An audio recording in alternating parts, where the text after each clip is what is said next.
tenemos la presencia en el estudio de La Voz del Tolima, de PIC Noticias en la ciudad de Ibagué, del presidente de la Asamblea Departamental del Tolima. Hablamos del diputado Giovanni Molina. Diputado, buenos días y gracias por acompañarnos y poder compartir estos minutos con la audiencia de La Voz del Tolima, con la audiencia de PIC Noticias. Gilberto, muy buenos días para usted, para la mesa de trabajo, para todas las personas que en estos momentos nos ven y nos escuchan. Muchas gracias por compartirnos nos ven y nos escuchan, y precisamente esa hace parte de los alcances de La Voz del Tolima, de PIC Noticias. Ha concluido el periodo de sesiones ordinarias que justamente ayer cerró con las intervenciones correspondientes, y consecuente con el tema que hemos venido tratando esta mañana está el tema de salud. Hubo debate precisamente a la situación de hospitales en el departamento del Tolima. ¿Cómo encuentran el panorama hoy? Bueno, nosotros continuamos con los debates de los hospitales de segundo nivel, que es los que les pertenecen al departamento. Y preocupante, por ejemplo, algo que ahora escuché mencionaba la Secretaría de Salud y que tiene que ver con la cartera. La cartera es aquel presupuesto, dinero que los hospitales tienen que recuperar, y es dinero que les va a servir lógicamente para operar y para invertir. ¿Y cuál es la preocupación? Pues con ejemplos claros. Mire, usted ve la cartera, por ejemplo, del municipio de Honda, de ese hospital, del hospital de ese municipio, que es de 85.000 millones, cartera de 85.000 millones. Uno podría decir es harto dinero, se puede recuperar, pero resulta que de los 85.000 millones, 48.000 pertenecen a EPS intervenidas y 15.000 a EPS liquidadas. Es decir, de los 85.000, casi 63.000 millones es de EPS intervenidas y liquidadas. ¿Esto qué quiere decir? Pues que ese dinero difícilmente se va a recuperar, porque no existe ni una tramitología ni un procedimiento claro en cómo se puede recuperar esta plata. Prácticamente las EPS las intervienen, las liquidan, y eso es plata que se perdió por parte de los hospitales. A uno le preocupa porque recuerde que hace poco la Corte Constitucional incluso echó para atrás una decisión de una intervención, y especialmente de la EPS Sanitas por parte del gobierno nacional, que hizo hace unos meses. Entonces esto deja en el limbo la cartera de los hospitales. Pero si usted mira en el hospital de Lérida, uno podría decir que si en el de Honda llueve, en el de Lérida no escampa. Y en el hospital de Lérida, en el Reina Sofía, de 30.000 millones de cartera que le adeudan las EPS a ese hospital de este municipio, 17.800 millones pertenece a EPS intervenidas y 5.500 millones a EPS liquidadas. Es decir, de 30.000 millones, casi 23.000 millones están totalmente perdidos. ¿Cuánto podría recuperar? 7.000 millones.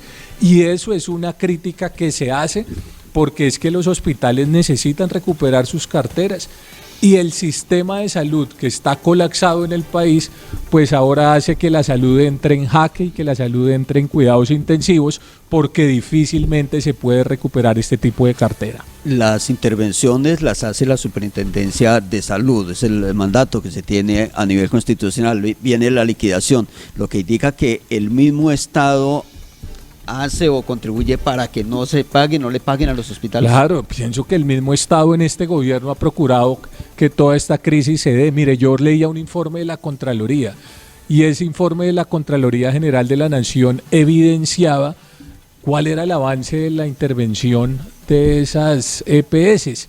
Por el contrario, los indicadores muestran que en vez de avanzar, lo que se ha hecho es retroceder, porque el porcentaje de quejas ha crecido más o menos del 40% al 48%, y lo más preocupante que leía yo en ese informe de la Contraloría General era que, por ejemplo, los estados financieros de Sanitas y la nueva EPS no se presentaban ni para el año 2023 ni para el año 2024, es decir, no hay claridad sobre el manejo de las finanzas, produciendo un limbo y produciendo toda una incertidumbre en este tema, sobre todo del pago de la cartera a todos los hospitales del país. Eso en el campo de salud, pero también hay otra situación, diputado Giovanni Molina, que preocupa y son las inversiones e incluso manejos a nivel de hospitales, porque es que no solo es el tema de que las EPS no paguen. ¿Cómo están los hospitales? ¿Cómo se están administrando los hospitales en el departamento del Tolima de acuerdo a ese análisis que hace la Asamblea?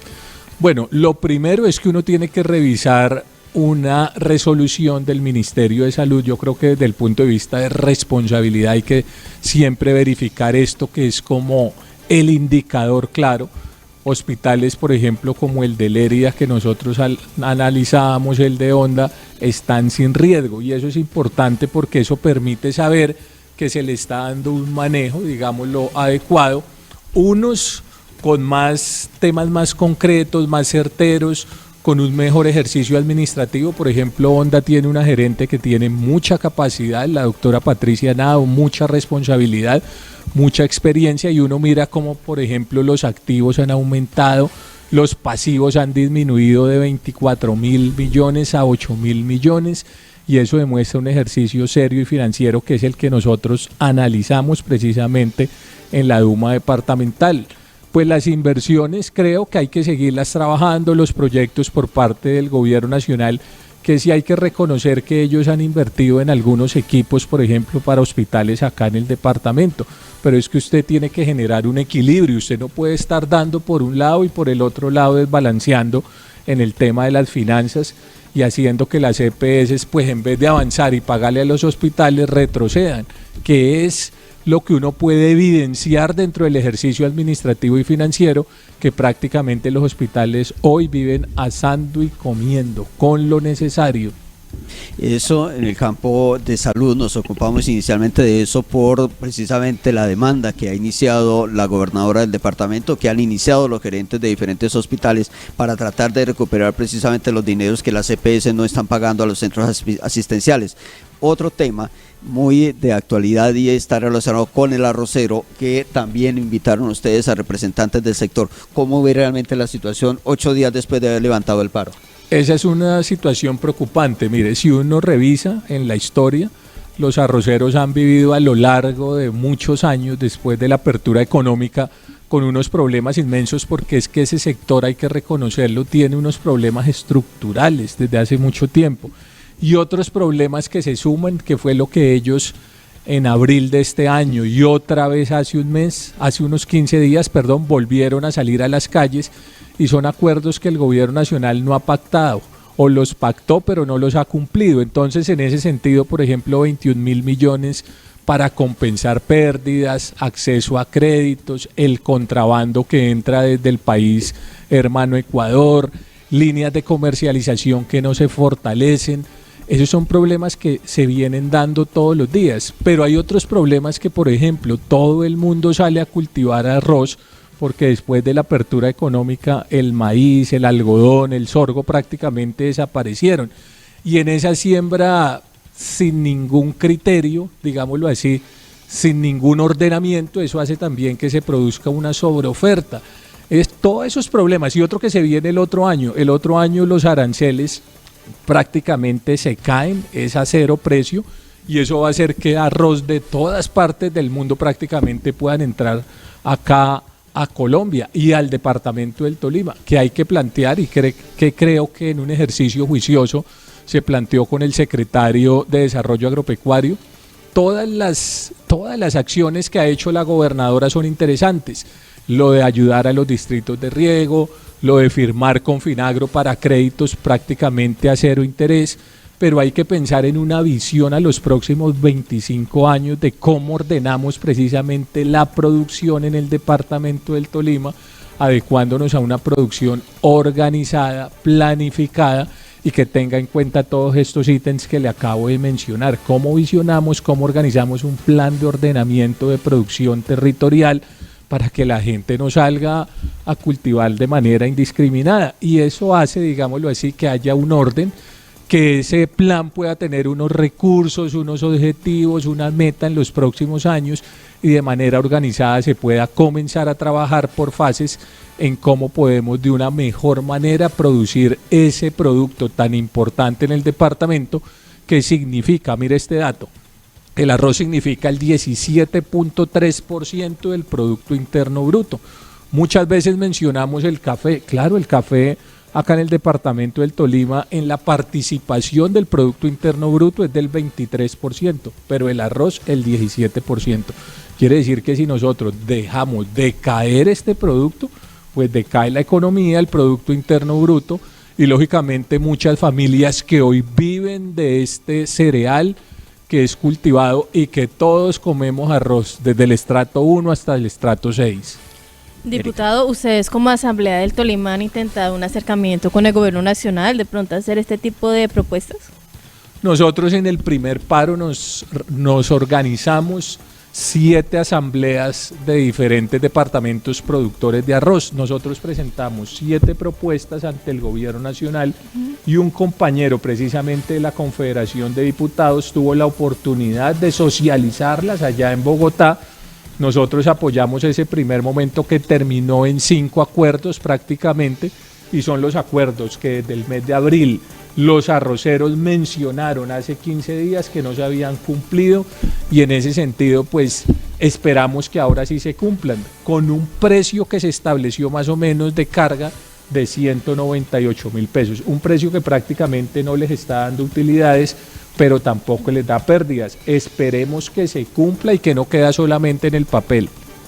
Correcto. Hay una situación que hay que sumar, que incluso se evidenció en el debate, porque esto se efectuó esta semana en el tema de arrocero, y es que el documento que se concretó con el cual se levantó el paro prácticamente está en el limbo, no está firmado por el momento. Ellos desbloquearon las vías, ese fue el trato, desbloquear las vías, no seguir con los bloqueos, pero seguir en asamblea permanente mientras se daba la efectividad de este documento, de este acto administrativo, lo que tú dices. Y en ese sentido esperamos que se cumpla, y estamos nosotros también para hacerle seguimiento y para elevar nuestra voz de protesta. Permítame, diputado, un momento, vamos a unos mensajes. Es el diputado Giovanni Molina, es el presidente de la Asamblea Departamental del Tolima, acompañándonos hoy aquí a través de La Voz del Tolima, a través de PIC Noticias, y luego hablaremos de otro tema que es altamente preocupante, que me parece que pasó en medio de las noticias, tal vez en medio del paro no se le prestó atención, y es la situación financiera de municipios del departamento del Tolima, que también es un tema que se ha analizado por parte de la corporación. Ya seguimos, 6 de la mañana, 59 minutos. Esta es la alianza informativa, La Voz del Tolima y PIC Noticias, porque la noticia ahora no solo se oye, también se ve. Esta es la alianza informativa, La Voz del Tolima y PIC Noticias, porque la noticia ahora no solo se oye, también se ve. Por años, miles de familias en la Colombia profunda esperaron ser atendidas. Hoy, la salud por fin llegó. Llegan los médicos, llega la prevención, llega el cuidado, llegan los equipos básicos del gobierno nacional, donde antes no llegaba nadie. Hoy, más de 4.500.000 familias ya reciben atención con acciones reales y personal capacitado. Esta es una de las cientos de obras que el Ministerio de Salud del Gobierno del Cambio ha realizado en todo el país. Ministerio de Salud y Protección Social, Gobierno de Colombia. La Policía Nacional de Colombia cuenta con un talento humano y capacidades que le hacen única en el mundo, reiterando su compromiso con los colombianos. Cumplir y hacer cumplir la Constitución y la ley. Seguiremos en las calles, barrios y campos, trabajando por la convivencia. El comportamiento cívico, la responsabilidad y el respeto son fundamentales para construir un país con seguridad y en paz. Comisión de Regulación de Comunicaciones. Sabemos que la malla vial en Ibagué ha sido una preocupación para muchos, y también hemos leído cada comentario, incluso los que vienen con enojo. Por eso te contamos que en lo que va del 2025 ya hemos tapado más de 1.330 huecos con nuestra ambulancia vial. Seguimos rehabilitando puntos críticos y pavimentando vías por toda la ciudad. Paso a paso estamos cambiando el panorama. Sabemos que falta mucho, pero también sabemos hacia dónde vamos. Este segundo semestre llegaremos a más barrios.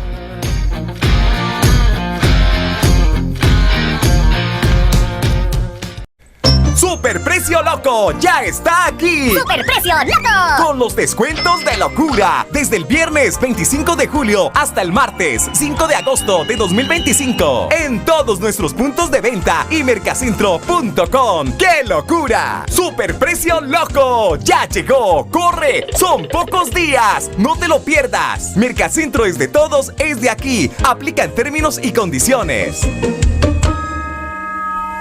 En el Tolima, cuidar la fauna del monte también es cuidar nuestra salud. Los animales silvestres no transmiten la fiebre amarilla. El único vector es el mosquito. Y eso no quiere decir que los monitos son los que te contagian. Dañar la fauna rompe el equilibrio y no ayuda. Protegiendo la naturaleza, protegemos a nuestra gente. La amenaza tiene color. Un mensaje de la Gobernación del Tolima y la Organización Panamericana de la Salud. ¿Tiene usted problemas con el licor? ¿Necesita ayuda? Alcohólicos Anónimos lo puede ayudar. Asista a las reuniones los días lunes, martes, jueves y sábados, de 7 a 8:30 de la noche, en el grupo La Salida, Manzana 32, Casa 4, Ciudadela Simón Bolívar, segunda etapa. Teléfono 316-791-7908. Constructora Bolívar te invita a conocer la Ibagué del futuro en la Arboleda del Campestre. Casas y apartamentos de interés social en un sector campestre de alta valorización. Informes 313-333-8323 o visítanos en nuestras redes sociales @Constructora Bolívar. Desde la Secretaría de Salud y la Gobernación del Tolima, los invitamos a vacunarse. No lo olvide, busca tu punto de vacunación más cercano. La salud es un compromiso de todos y entre todos lo lograremos. Vacúnate contra la fiebre amarilla. Tu decisión marca la diferencia. Estás viendo y escuchando la Alianza Informativa, Voz del Tolima y PX Noticias. Credibilidad y honestidad. Son las 7 de la mañana, 4 minutos en la información de La Voz del Tolima, la información de PIC Noticias en la mañana de este jueves, hoy 31 de julio. Estamos dialogando aquí en el estudio en la ciudad de Ibagué con el diputado Giovanni Molina. Él es el presidente de la Asamblea Departamental del Tolima, acompañándonos a propósito de los temas que han sido analizados. Otro punto, y lo anticipábamos al momento de ir a los comerciales, está relacionado con el panorama de municipios que decía, creo que no se le ha prestado la atención necesaria y ese es un tema bien delicado. ¿Cómo lo interpretan ustedes a partir del informe entregado por parte de Planeación Departamental?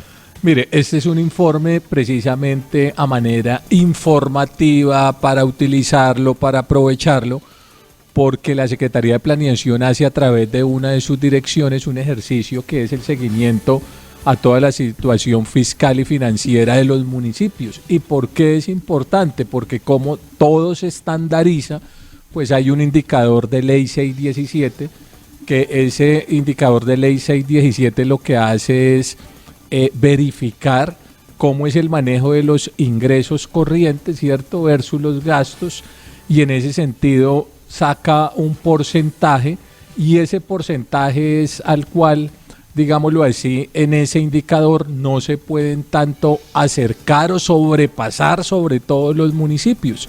Entonces, en ese sentido, la Asamblea del Departamento escuchó este informe y en este informe son varios municipios los que están muy cerca de pronto de sobrepasar ese indicador, que son Suárez, San Luis y Saldaña. ¿Cuál es el ejercicio? Y onda, cada uno tiene una situación distinta, digámoslo así. Uno también entiende que los municipios prácticamente no les ingresa nada, porque qué industria y comercio va a haber, por ejemplo, en esos municipios. Y ese es un problema del Estado que tiene que concebir otro tipo de ley distinta para poder que los municipios les entre platica, ¿cierto?, por otras fuentes. Pero esa es la realidad. Son 4 municipios en donde seguramente desde la Asamblea del Departamento vamos a enviarle los oficios, vamos a hacer unas sugerencias, digámoslo así, a ellos sin entrar a coadministrar, lógicamente, porque no es nuestra función. La Secretaría de Planeación también les ha hecho un llamado pues para que hagan unas mejoras y puedan disminuir, digámoslo así, ese porcentaje y manejar bien sus finanzas. Yo sé que hay todo el esfuerzo de los alcaldes, yo sé que vienen temas heredados muchas veces con dificultades, pero pues la idea ahí es mejorar, y para eso está precisamente la Secretaría, para eso está la Asamblea, para decirles, venga, establezcamos unos planes de mejoramiento para sobre todo manejar los ingresos, ¿cierto?, corrientes de libre destinación, y de esa manera poder mejorar en ese indicador. Lo que sucede aquí es que si no se presta atención, si no se corrige y se repite el año entrante esa situación, pone en riesgo la estabilidad del mismo municipio. Incluso se establece que puede llegar a ser fraccionado y prácticamente repartido entre otros municipios vecinos, desapareciendo la jurisdicción como tal. Sí, la ley es clara en que ese indicador se tiene que cumplir y seguramente se podría producir no solamente una situación financiera en contra, sino también lo que usted acaba de mencionar. Exacto, son 4 municipios, hablamos de Suárez, de San Luis, de Saldaña y Honda, pero hay otros que, si bien es cierto, este es delicado, hay otros que están ahí en riesgo igualmente. Sí, esos son los que tengo presente porque son, digámoslo así, lo de la situación más delicada. Pero pues el informe muestra precisamente cómo ha sido el manejo acerca de ese indicador de la ley 617 y a todos se les envía de todas maneras advertencias porque pues yo sé que todos los alcaldes, los mandatarios pues lo que buscan también es cómo mejoran los indicadores y sobre todo cómo tienen una buena salud fiscal y financiera que les permite tener solvencia pero que también les permite acceder a un crédito, bueno, a muchas cosas que tienen que ver con este tipo de indicadores. Eso en los municipios, pero también se evaluó el panorama de plan de desarrollo del departamento del Tolima. ¿Cómo ve la estructura departamental en este momento? El gobierno departamental ha sido juicioso en lo que tiene que ser la ejecución. El año pasado, por ejemplo, terminó a diciembre con una ejecución del 94%, o sea, casi perfecta, digámoslo así. Y en ese sentido, ¿qué hacemos nosotros como asamblea? Para la gente que nos ve, nosotros tenemos que seguir, ¿cierto? Hacerle un seguimiento a ese plan de desarrollo que es la carta de navegación de lo que va a ser un gobernador, porque allí queda condensado todas las acciones. Yo puedo querer como diputado que hagan muchas cosas, pero es que el plan de desarrollo es el que determina qué va a ser un gobierno departamental en este caso. Y en ese sentido nosotros mantenemos en cada sesión ordinaria realizando seguimiento no solamente a las metas financieras y presupuestales, sino también a las metas físicas por parte de la Secretaría de Planeación. Y al mes de abril, que era el corte en el cual nosotros estamos haciéndole seguimiento, en el mes de abril la ejecución iba en el 40.3%, es decir, prácticamente lo que el gobierno departamental estableció como meta, que era este valor. Eso que permite hacerle ese seguimiento, que a diciembre llegue una muy buena ejecución, que los recursos se ejecuten, porque para eso es, el gobierno tiene recursos para ejecutar, para hacer obras, para realizar acciones y para que esa platica no se quede allá en las arcas, sino se pueda transmitir precisamente a solucionar las necesidades de las comunidades. Él es el diputado Giovanni Molina, presidente de la Asamblea del Departamento del Tolima, un poco a manera de balance de lo que fue el último periodo de sesiones ordinarias. ¿Qué queda como reflexión y de ese ejercicio a nivel de la Asamblea Departamental? Bueno, nosotros analizamos, debatimos varios proyectos de ordenanza, por ejemplo. A mí me parece muy interesante que se presentaron proyectos que hoy son ordenanza por parte de diputados como Carolina Mora, como Felipe Ferro, y que tienen que ver con el sector cultural y turístico. Mire que ese sector, según las cifras del DANE del primer trimestre de este año 2025, por ejemplo, el sector cultural aumentó por encima del promedio nacional, 8.32%, el promedio nacional fue de 5.32%, y en el turismo también se creció más o menos el 48.3%. Entonces hay que seguir incentivando el turismo, el sector cultural. Si uno va y mira esos proyectos, por ejemplo, uno tenía que ver con la ruta de manantiales en los municipios de San Luis, Valle de San Juan y Rovira, presentado por la diputada Carolina Mora. ¿Qué incentiva esto? El turismo, la economía, el desarrollo económico, el empleo, el poder conseguir recursos para que esta ruta tenga unos planes de acción claros y visibles. Y en el caso del diputado Ferro, un proyecto muy importante que se convirtió en ordenanza para reconocer el santuario de Nuestra Señora del Carmen como un potencial turístico. Recuerde que también hay turismo religioso, ¿cierto? Y ese turismo religioso también se debe fortalecer. En ese sentido, las cifras que acabo de mencionar, el turismo, la cultura, que han aumentado ese porcentaje por encima del promedio a nivel nacional, y yo creo que todo lo que signifique trabajar por la economía, que también lo dijimos ayer en nuestro discurso, por ejemplo, Tolima Centro de Inversiones, que es una estrategia que basa su pilar fundamental en la seguridad, para que con la seguridad pueda llegar la inversión.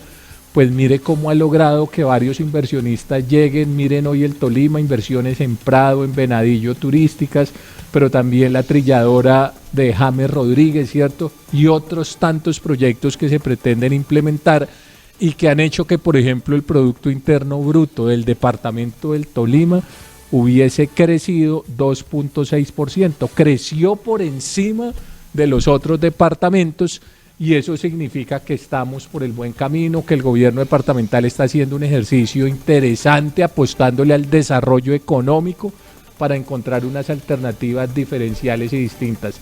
Los debates también que se hicieron en la Duma departamental a la fiebre amarilla, a la fábrica de licores, al plan de desarrollo en cuanto al seguimiento y muchos otros temas que nosotros hemos venido analizando. El diputado Giovanni Molina, como todos, pues obviamente tienen sus intereses políticos que son claros. Esa es la razón de ser de ustedes y esa es la actividad partidista, los movimientos como tal. Pero independientemente de eso, ¿cómo siente Colombia hoy? ¿Cómo la ve usted a Colombia en el escenario actual? No, yo tengo una preocupación inmensa por el país. Creo que el país está hecho trizas. Uno va y mira ahí, por ejemplo, el sector económico, de toda la economía, la regla fiscal, que es prácticamente, si lo comparamos con los municipios, lo que vimos ahora de la ley 617, ese indicador, la regla fiscal se rompió. Hoy leía, por ejemplo, cómo las OPS, es decir, el gasto de funcionamiento, ha crecido enormemente de 48.000 OPS a 150.000, pero el gobierno, por otro lado, quiere hacer una reforma tributaria. La calificadora Moody's, por ejemplo, que califica el riesgo crediticio de un país, nos califica, ya prácticamente estamos a un peldaño de sacar la peor calificación que nosotros podemos tener. Todos los días un escándalo diferente, la ejecución por el suelo, la ejecución terrible. Es decir, esto es una locura, y en ese sentido creo que el país queda totalmente destrozado, que la labor del próximo presidente tiene que ser una labor ardua, recuperar la confianza, recuperar las finanzas, y creo también que a nivel de los territorios, por ejemplo, se ha perdido el verdadero debate que debería estar sobre la mesa. Mire que en tiempos pasados el debate era cómo solucionamos proyectos para que los campesinos puedan tener sus placahuellas, cómo avanzamos en proyectos estratégicos para el departamento del Tolima, como por ejemplo la doble calzada Ibagué-Cajamarca, ¿cierto? Que es un tramo que falta, y en este gobierno todo eso se quedó en el limbo, porque todos los días en el debate diario son un poco de locuras, un poco de cosas que van saliendo, y no los temas gruesos y fundamentales para solucionar la problemática de un país y las regiones. Ese proyecto, por ejemplo, Ibagué-Cajamarca, debería ser algo que esté en la mesa, no un debate entre ricos y pobres, sino un debate de la competitividad del país, del progreso, porque por allí pasa gran parte de la carga, ¿cierto?, hacia el puerto de Buenaventura, de las exportaciones del país. Pero hoy los debates son un poco de cosas: si hay consulta, si hay asamblea constituyente, si se va a reelegir, cosa que no se puede, pero votan todos los días globos al aire por parte del gobierno nacional. Aquí, por ejemplo, en el departamento del Tolima, querían venir a las malas a implementar 8 zonas de protección de producción alimentaria, Gilberto, 8 zonas en donde le decían a la gente de un momento a otro: venga, usted ya no puede tener su actividad comercial ahí, económica, turística, sino usted tiene que ahí en esa zona cultivar alimentos. Yo estoy de acuerdo con la seguridad alimentaria, pero uno no puede de un momento a otro cambiar las reglas de juego, porque eso se llama seguridad jurídica. Y resulta que nosotros dimos el debate porque ellos querían hacer esto desde Bogotá, sacaron una resolución en diciembre seguramente iba a salir la otra, como ya salió en La Guajira. En La Guajira restringieron, después de declarar estas zonas, restringieron el turismo, la industria, el comercio, es decir, mucha gente quedó así Brasil cruzada por sembrar alimentos de un momento a otro en estas áreas. En el Tolima eran 54.000 hectáreas, nosotros dimos el debate en el territorio con los diputados, como presidente lo hicimos en Falan, junto a los gremios económicos, junto a los alcaldes, que nunca se les socializó esto por parte del gobierno nacional. Y entonces, ¿qué sucedió hace más o menos 4 días? Ya la Procuraduría, el Ministerio Público, llamó y le solicitó a la Corte Constitucional declarar inexequible el artículo 32 del Plan Nacional de Desarrollo, que tiene que ver con la declaración de estas áreas. ¿Y qué mencionó el Ministerio Público? Que esa es una competencia de los consejos municipales, el poder definir sus usos de suelo, los ordenamientos territoriales. Es decir, nos dio la razón en la posición que como presidente de la Asamblea asumimos, que la soberanía no se puede negociar y que nosotros somos los que tenemos que tomar decisiones sobre el territorio, no desde los fríos escritorios de Bogotá. Y así un poco de locuras que todos los días este gobierno nacional saca para perder y echar cortinas de humo sobre los verdaderos problemas y soluciones del país. Mientras estamos avanzando aquí, conversando con el diputado Giovanni Molina, está la reacción también de quienes nos escriben, y le voy a trasladar una inquietud a propósito del tema de las deudas de la CPS y de la situación de hospitales en el departamento del Tolima, que ha dicho la gobernadora inicia una demanda precisamente junto con los gerentes para que le paguen las deudas. Dice Marionel Mora, que es el presidente del Sindicato de Trabajadores de la Salud, SINDES, uno de los sindicatos. Eso no es cierto. La Corte Constitucional manifestó también que el gobierno nacional no le debe recursos a la CPS. Son las CPS las que le deben a los hospitales y clínicas privadas que no hacen parte del negocio de la CPS. Claro, yo lo expliqué. Es que yo no le estoy diciendo que es el gobierno. Yo dije que de 85.000 millones que le deben al hospital de Honda, más o menos 65.000 millones le deben las EPS intervenidas y liquidadas a el hospital de Honda. ¿Y quién es el que ha dado la orden de intervenir las EPS? ¿Quién? Usted mismo lo acaba de decir, la superintendencia, el gobierno. Que por ley debe hacerlo así. Claro, eso es. Pues no es el gobierno, claro que son las EPS, pero ¿quién mandó a intervenir las EPS? Y lo decía yo también, la Corte Constitucional, recuerde que echó para atrás la decisión de la intervención, ¿cierto?, de la EPS Sanitas. Pues diputado Giovanni Molina, presidente de la Asamblea Departamental del Tolima, ha sido muy amable el acompañarnos, poder conocer lo que hace la corporación, pero también de los temas que son de interés para todos en el departamento del Tolima. Muchas gracias.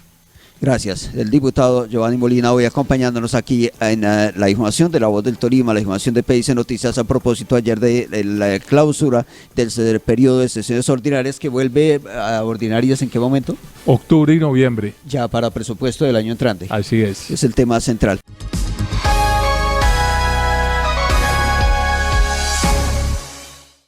La información que necesitas con la credibilidad que mereces. Sintoniza el canal PIC Televisión y La Voz del Tolima. Resultamente hay unas amenazas que incluyen extorsiones a 2 docentes de la región del oriente del Tolima, como usted muy bien señala, y Conoso. Escucha y mira la noticia con seriedad y análisis. El gobierno nacional no tiene deudas con las EPS. Los que tienen deudas son las EPS, que son de control privado. Canal PIC Televisión y La Voz del Tolima. Periodismo con proximidad y credibilidad. Los saludo a esta hora de nuevo desde el punto La Fontana. Tercer día de paro y con el paso de las horas. Sintoniza Canal PIC Televisión y La Voz del Tolima. 870M Uniminuto Radio. Lunes a viernes, 6 de la mañana, 12 del mediodía. ¿Has soñado un lugar donde lo puedas encontrar todo para tu vida y el hogar? Donde al comprar sepas que estás apoyando lo nuestro, en el que además de encontrar los mejores productos de la más alta calidad, te encuentres con gente cálida y amable. Sabemos que sí, y que siempre lo encuentras en Mercacentro, el centro de la economía. Trabajamos para ofrecerte el mejor servicio, Gracias por apoyar lo nuestro. Mercacentro es de todos, es de aquí.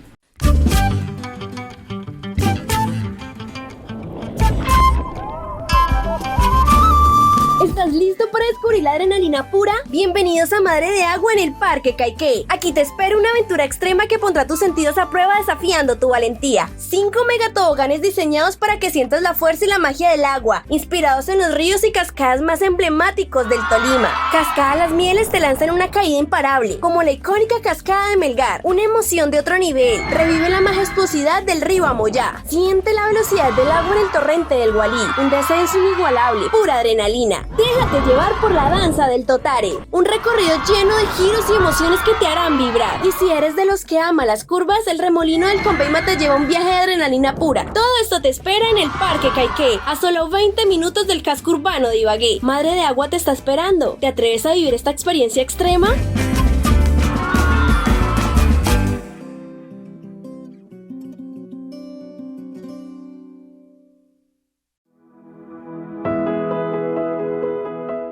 ¿Estás embarazada?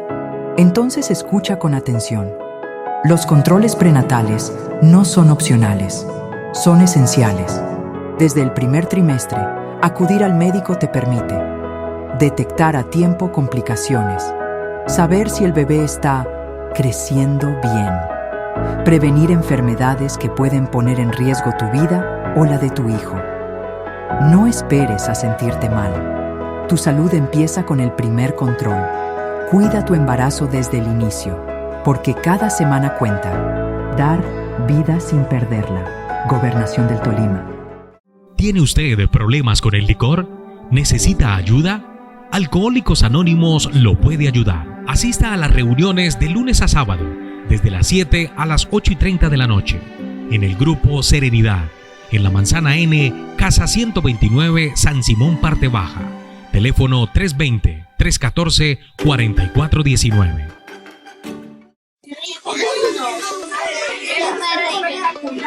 Gracias, Iglesia, por este espacio. Yo soy auxiliar de enfermería y me brinda mucha tranquilidad poderlo dejar en este lugar. Para mí era muy complejo saber quién lo iba a cuidar en esos turnos en la noche y no, ahora estoy realmente tranquila poderlo dejar acá.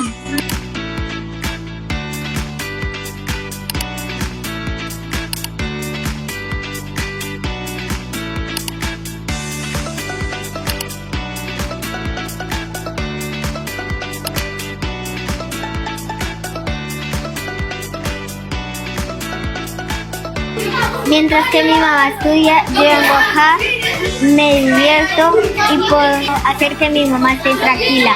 Bueno, tenemos un link dispuesto por parte de la Secretaría de Desarrollo Social y Comunitario. También podemos acercarnos a la Dirección de Infancia, Adolescencia y Juventud, se encuentra al frente de la Casa Conservadora, y también la Secretaría de Desarrollo Social y Comunitario en toda la 17 con segunda, en el 6º piso. Ahí podemos también hacer la respectiva solicitud para hacer la inscripción y el aprovechamiento de nuestra guardería nocturna.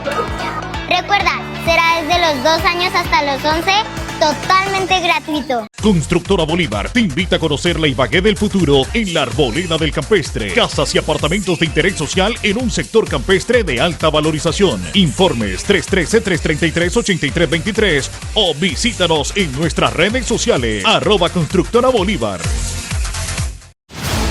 Desde la Secretaría de Salud y la Gobernación del Tolima, los invitamos a vacunarse. No lo olvide, busca tu punto de vacunación más cercano. La salud es un compromiso de todos y entre todos lo lograremos. Vacúnate contra la fiebre amarilla. Tu decisión marca la diferencia. Si no eres cotizante y quedas en embarazo, ¿qué prefieres? A. Durante unos meses, recibir apoyo económico para cuidar tu vida y la de tu bebé. B. No tener ningún tipo de apoyo económico después del embarazo. Escojo la A, que la reforma a la salud garantice mi cuidado. Colombia gana con la reforma a la salud, porque garantiza que la salud sea un derecho y no un privilegio. Ministerio de Salud y Protección Social, Gobierno de Colombia.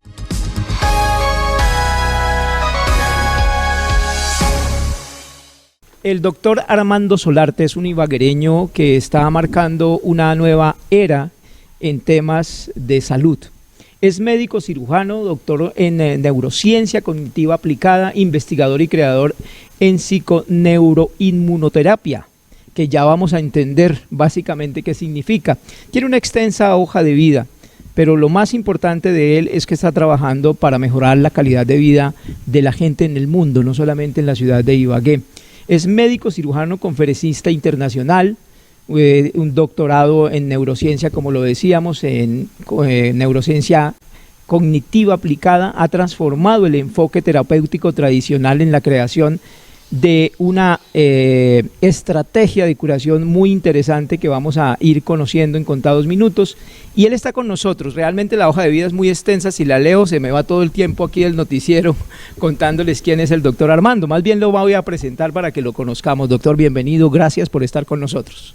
Gracias, William, gracias a todos y la oportunidad de estar aquí. Estoy feliz en mi casa.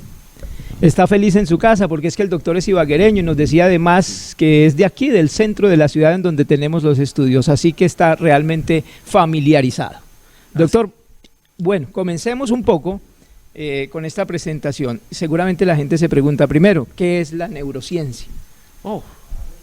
Neurociencia es el estudio de cómo el sistema de comunicación, de comunicación que está en todo el cuerpo.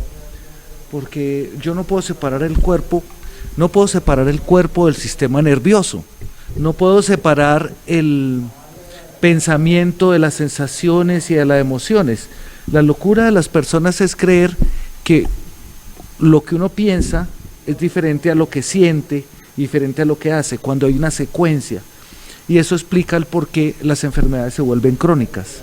Entonces, lo que llevamos estudiando 35 años más o menos, ya es media vida, es el cómo funciona el sistema nervioso, pero llevado a esas cosas que no se pueden cambiar.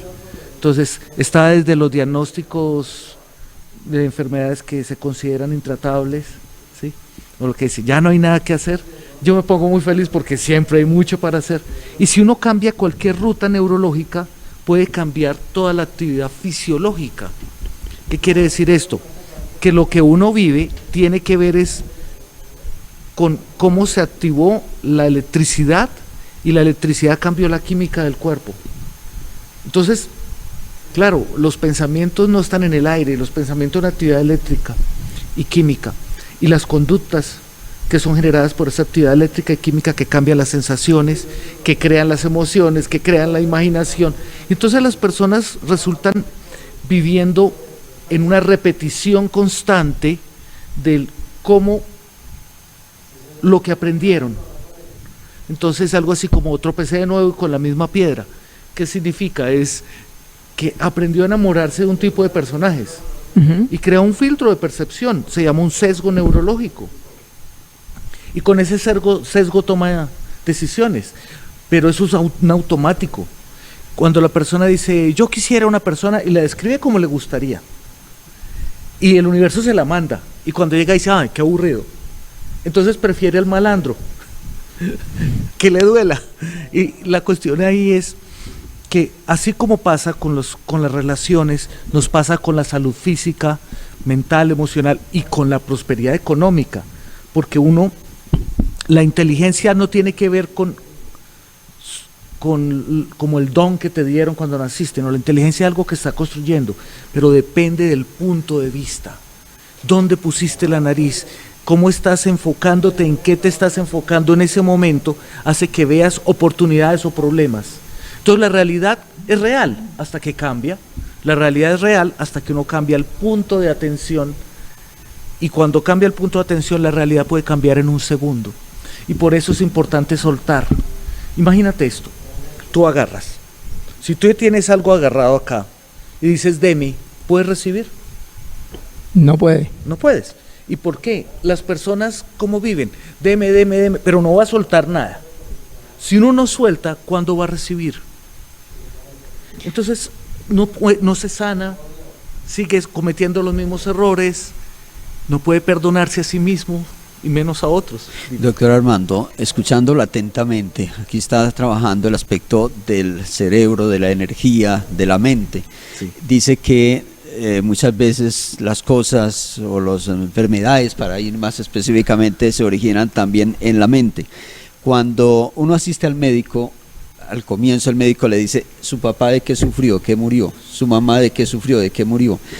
¿Hay un error en ese sentido? Porque entonces lo lleva usted a conectarse es con el pasado y dice, es que yo sufro esto porque ya antes alguien lo sufrió en mi familia. En un nivel está muy bien porque le da al médico una ruta de probablemente qué aprendió la persona, porque no necesariamente algunas enfermedades son genéticas ni hereditarias, pero se aprenden por imitación. Hay unos grupos de neuronas que están en la corteza somatosensorial, motora, premotora, o sea, la del movimiento, y en la que se activan, y en la corteza prefrontal se activan con la imitación. Entonces uno aprende a hacer tonterías, aprende a pensar tonterías y a decir tonterías. ¿Cómo es? Mi abuelita decía, el que entre niños anda. Hay diferentes, unas decían, orinado amanece. Así textualmente. Mi abuelita usaba el otro huequito para decir. Claro. Entonces se aprende. Así como aprende uno lo bueno, aprende a los errores, inclusive aprende a enfermarse, por eso repite historias.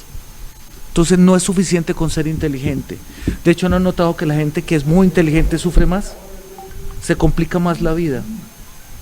¿Sí? A veces estudiar, que pareciera ser una bendición, si uno no lo usa desde cierto punto de vista, lo que hace es que se encierre más en sí mismo, tenga demasiado la razón y se le vuelva muy difícil el poder salir adelante. Por eso es tan importante soltar. Sí, por eso a veces dicen que los genios no terminan siendo exitosos, plenos. Sí. ¿Cierto? Exacto. Doctor, en el caso de las enfermedades, pues como lo decía Gilberto, hay unas enfermedades que pueden ser congénitas, otras que tal vez, como usted lo explica, pueden irse adquiriendo a partir de esa formación que uno tiene o de esas malas prácticas que uno va adquiriendo durante toda la vida, sí. ¿Cierto? Pero finalmente ese método que usted está utilizando, basado en la neurociencia, ¿cómo hace para poder, digamos, sanar a la persona que primero tiene una enfermedad congénita o aquella que la va adquiriendo, ¿cierto? Porque yo creo que en la primera es difícil, ya está identificada que tiene la enfermedad, en la segunda usted puede prevenirla más fácil, tal vez. Claro, entonces mira, ambas son susceptibles de cambiar porque existe la epigenética, que es la actualización del sistema del ADN, ¿sí? Entonces, todo es susceptible de cambiar. Cada segundo nacen y mueren 2,5 millones de células. Quiere decir que en menos de 6 meses tú has cambiado todos tus células y en menos de 7 años has cambiado todos tus átomos. ¿Y cómo se logra? Es que eso pasa automáticamente. Eso es lo que pasa normalmente. La cuestión es uno, ¿por qué tiene los mismos michelines? Y eso tiene que ver es con memorias. Entonces, ¿cómo se logra? Imagínate esto. Existe información que va del cerebro al cuerpo, o sea, top down, e información que va del cuerpo al cerebro, o sea, bottom up. Esa información se procesa en centros cerebrales específicos. Lo que uno cree que uno vive, en realidad es una combinación de ambas, pero si uno puede, lo que hacemos es enseñar a la persona cuando siente esto, cómo cambia la ruta neurológica.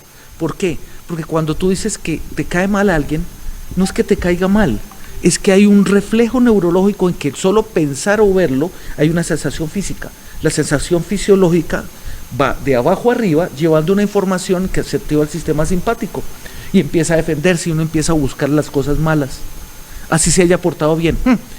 Ojalá se repitan, yo no creo que eso tan bueno dan tanto. Y cuando se pasa eso, empieza información de arriba abajo, o sea, del cerebro al cuerpo, mandando una orden para mantener el mismo circuito.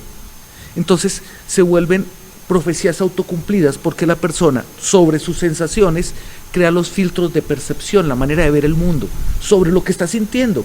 Y luego llega un momento en que el cerebro corticaliza esas sensaciones. O sea, ya no tiene que subir la información al cerebro, sino que el cerebro lo tiene guardada. Y al tenerla el cerebro guardada, lo que hace es mandar el recuerdo para que se active el cuerpo. Por eso la gente está sin dolor y se acuerda y le vuelve el dolor. Está hablando con la amiga, ay amiga, y están quejándose, diciendo cosas, y le empezó el maluquera, se acordó el novio, le dio rabia y se le dañó la tarde porque la amiga le hizo una pregunta. Entonces se fue la pregunta de la amiga, el novio, o fueron sus recuerdos. Y así pasan con las crisis hipertensivas, con los infartos, con los problemas emocionales, con los problemas relacionales, con enfermedades crónicas, el dolor intratable por el cáncer, por ejemplo. o las dificultades de movimiento por lesiones neurológicas, porque cada vez que te angustias generas proteínas inflamatorias y esas proteínas van a generar inflamación generalizada. Entonces la verdad es que el sufrimiento y la moridera matan 6 veces más personas en el mundo que el cáncer, 6 veces más personas que los accidentes, que la enfermedad cardiocerebrovascular, ¿sí? O que los homicidios. A veces uno escucha, por ejemplo, en familias, cuando hay un enfermo, imaginémonos, la persona mayor, la mamá enferma, y el hijo le dice: mamá, es que usted tiene que sacarse de la cabeza de que usted está enferma, usted tiene que quitarse de eso, porque es que eso es lo que no la deja mejorar. ¿Es así? Digamos que en un nivel es una buena intención, ¿sí? Hasta tienen buena idea, lo que pasa es que no tiene técnica. Lo que hice en estos 35 años de investigación fue encontrar técnicas para cambiar la información que ascendía, que mira, se recorren 10.000 millones de neuronas en 128 milésimas de segundo, sí, me dicho, esto fue lento, ¿sí me explico? Entonces, si uno cambia la ruta neurológica, cambia la actividad química, cambia la actividad eléctrica y cambia la producción neurohormonal, cambia las respuestas inmunes. Entonces, claro, el hijo le está dando un buen consejo a la mamá, pero no le está diciendo cómo. Pero no le está diciendo cómo. Y lo que llevamos 35 años investigando es el cómo. Porque los pacientes que nos envían a nosotros son los pacientes que ya tienen, todos tienen oncólogo, internista, fisiatra, fisioterapeuta, psiquiatra, psicólogo, neurólogo, todos tienen todos esos. Algiólogo, el anestesiólogo experto en dolor.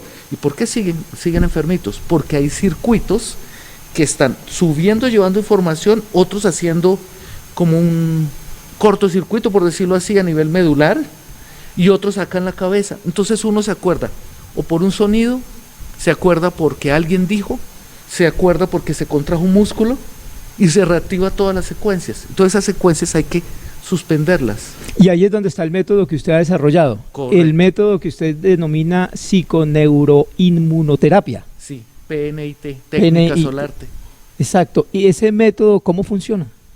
Bueno, como para que nos entienda el señor que ahora nos escucha en una finca en el municipio de Roncesvalles, por ejemplo. Muy bien. Entonces, sencillo. Deje de tener la razón. No joda. ¿Qué significa no joda? No es una grosería. No me hagan caras.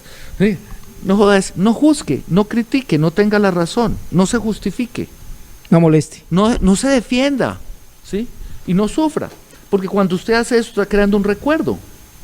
Y cada vez que usted crea el recuerdo, usted trata de defenderse de eso que le pasó y usted empieza a tener la razón y está creando una ruta neurológica que va a generar inflamación, como un atajo por sospecha, pero súper rápido. Por eso hay gente que tiene alergia a las flores y ve una foto de flores y empieza a estornudar. Pues espérate, la foto no tiene polen, sí, pero su cerebro lo vio y ya toda la cascada de respuestas inflamatorias. Entonces, espérate, se enfermó por la foto, es que está mintiendo. No, es real. Pero imagínate cuando tiene una enfermedad grave, cuando tiene una enfermedad crónica, eso por un lado. Entonces la primera parte es algo que uno hace en sus procesos cognitivos, esa es la parte psique. La otra parte, neuro, es cómo juega uno con las respuestas eléctricas, porque hay un espacio entre un procesamiento y otro, entre que algo que uno vea algo y que se dé cuenta de lo que vio, se demora entre 2 y 7 segundos. Tienes ese tiempo para cambiar lo que sea que estás entendiendo. Como la gente no sabe eso y no sabe cómo cambiar la ruta neurológica, ve las mismas cosas, se enoja por lo mismo, sufre por lo mismo, se angustia por lo mismo y queda atrapado en eso. Entonces diseñamos una secuencia de técnicas de respiración, por ejemplo, que empiezan a cambiar la información de abajo a arriba, de arriba a abajo. Y con eso se modulan, se equilibran centros neurológicos que tienen que ver con inflamación o que tienen que ver con dolor. Otras técnicas que tienen que ver con la información que va por las vías de las articulaciones y por las tendones, músculos, que se llama propioceptiva. Esa información propioceptiva le dice a uno dónde está su cuerpo, cómo está, dónde está, pero no solo eso, sino que uno tiene un mapa continuo de las situaciones. Por ejemplo, llega alguien que te molesta, te sentiste avergonzado, y uno dice, bueno, hizo esto, no, pero resulta que a veces uno se queda patinando en eso, y esto generó una serie de contracciones que lleva a producir osteoartrosis de cervicales y lesiones neuronales, ¿sí? ¿Qué hace? Las manos con debilidad, paralizadas, parestesias, con ardor, con dolor. Y espérate, entonces el médico te busca, dice, sí, tiene una lesión, te da una cantidad de medicamentos buenos que no te sirven porque venía del recuerdo de una situación de vergüenza, por ejemplo, o de rabia o de miedo, ¿sí? Que al producirse una y otra vez en su mente, llega un momento en que es lo normal. Entonces la persona ni se da cuenta que lo está haciendo, hasta que se da cuenta. Cuando se da cuenta, puede interrumpir el circuito. Entonces lo que hacemos es, ok, cuando pasa esto, haga esto. Entonces las personas empiezan a entrenarse para ir cambiando los circuitos, de manera que no es que todo venga de la emoción, pero definitivamente todos los dolores tienen carga emocional, y la ruta neurológica del dolor físico y del dolor emocional es la misma. Entonces, cada vez que tienes algo emocional, terminas dañando el cuerpo. Entonces no es que sea causa de la mente o del cuerpo, no, es que ya no importa de dónde comenzó. Ahí aplicaría algo que incluso se plantea, que cada que usted tiene, y lo ha citado usted, las palabras enojo, rabia, eso antes que producirle un aspecto favorable es contrario al cuerpo. Es decir, cuando usted tiene mal genio, lo que hace es afectarse el mismo cuerpo. Y como tiene la razón, lo repite y lo repite y lo repite, y resulta que el cerebro se crea a partir de repetición. La repetición es la que crea cambios en el árbol neuronal. Entonces, entre más lo repites, más tiene la razón. Entonces tu rabia tiene un asidero de sí misma. Y cuanto más lo repites, se producen neurotoxinas. Y eso destruye neuronas. El solo estrés produce sobrepeso, hipotiroidismo, diabetes, inflamación crónica, artritis. Entonces la gente dice, pero ¿por qué me da? ¿Y cómo no va a sentirme mal con esto? Pero espérate, hay un componente físico de acá a acá, pero hay otro componente de aquí a acá. Y a veces, ¿cuál vas a tratar primero? Y resulta que le dan buenos medicamentos, pero la mente termina ganándole al medicamento, ¿sí?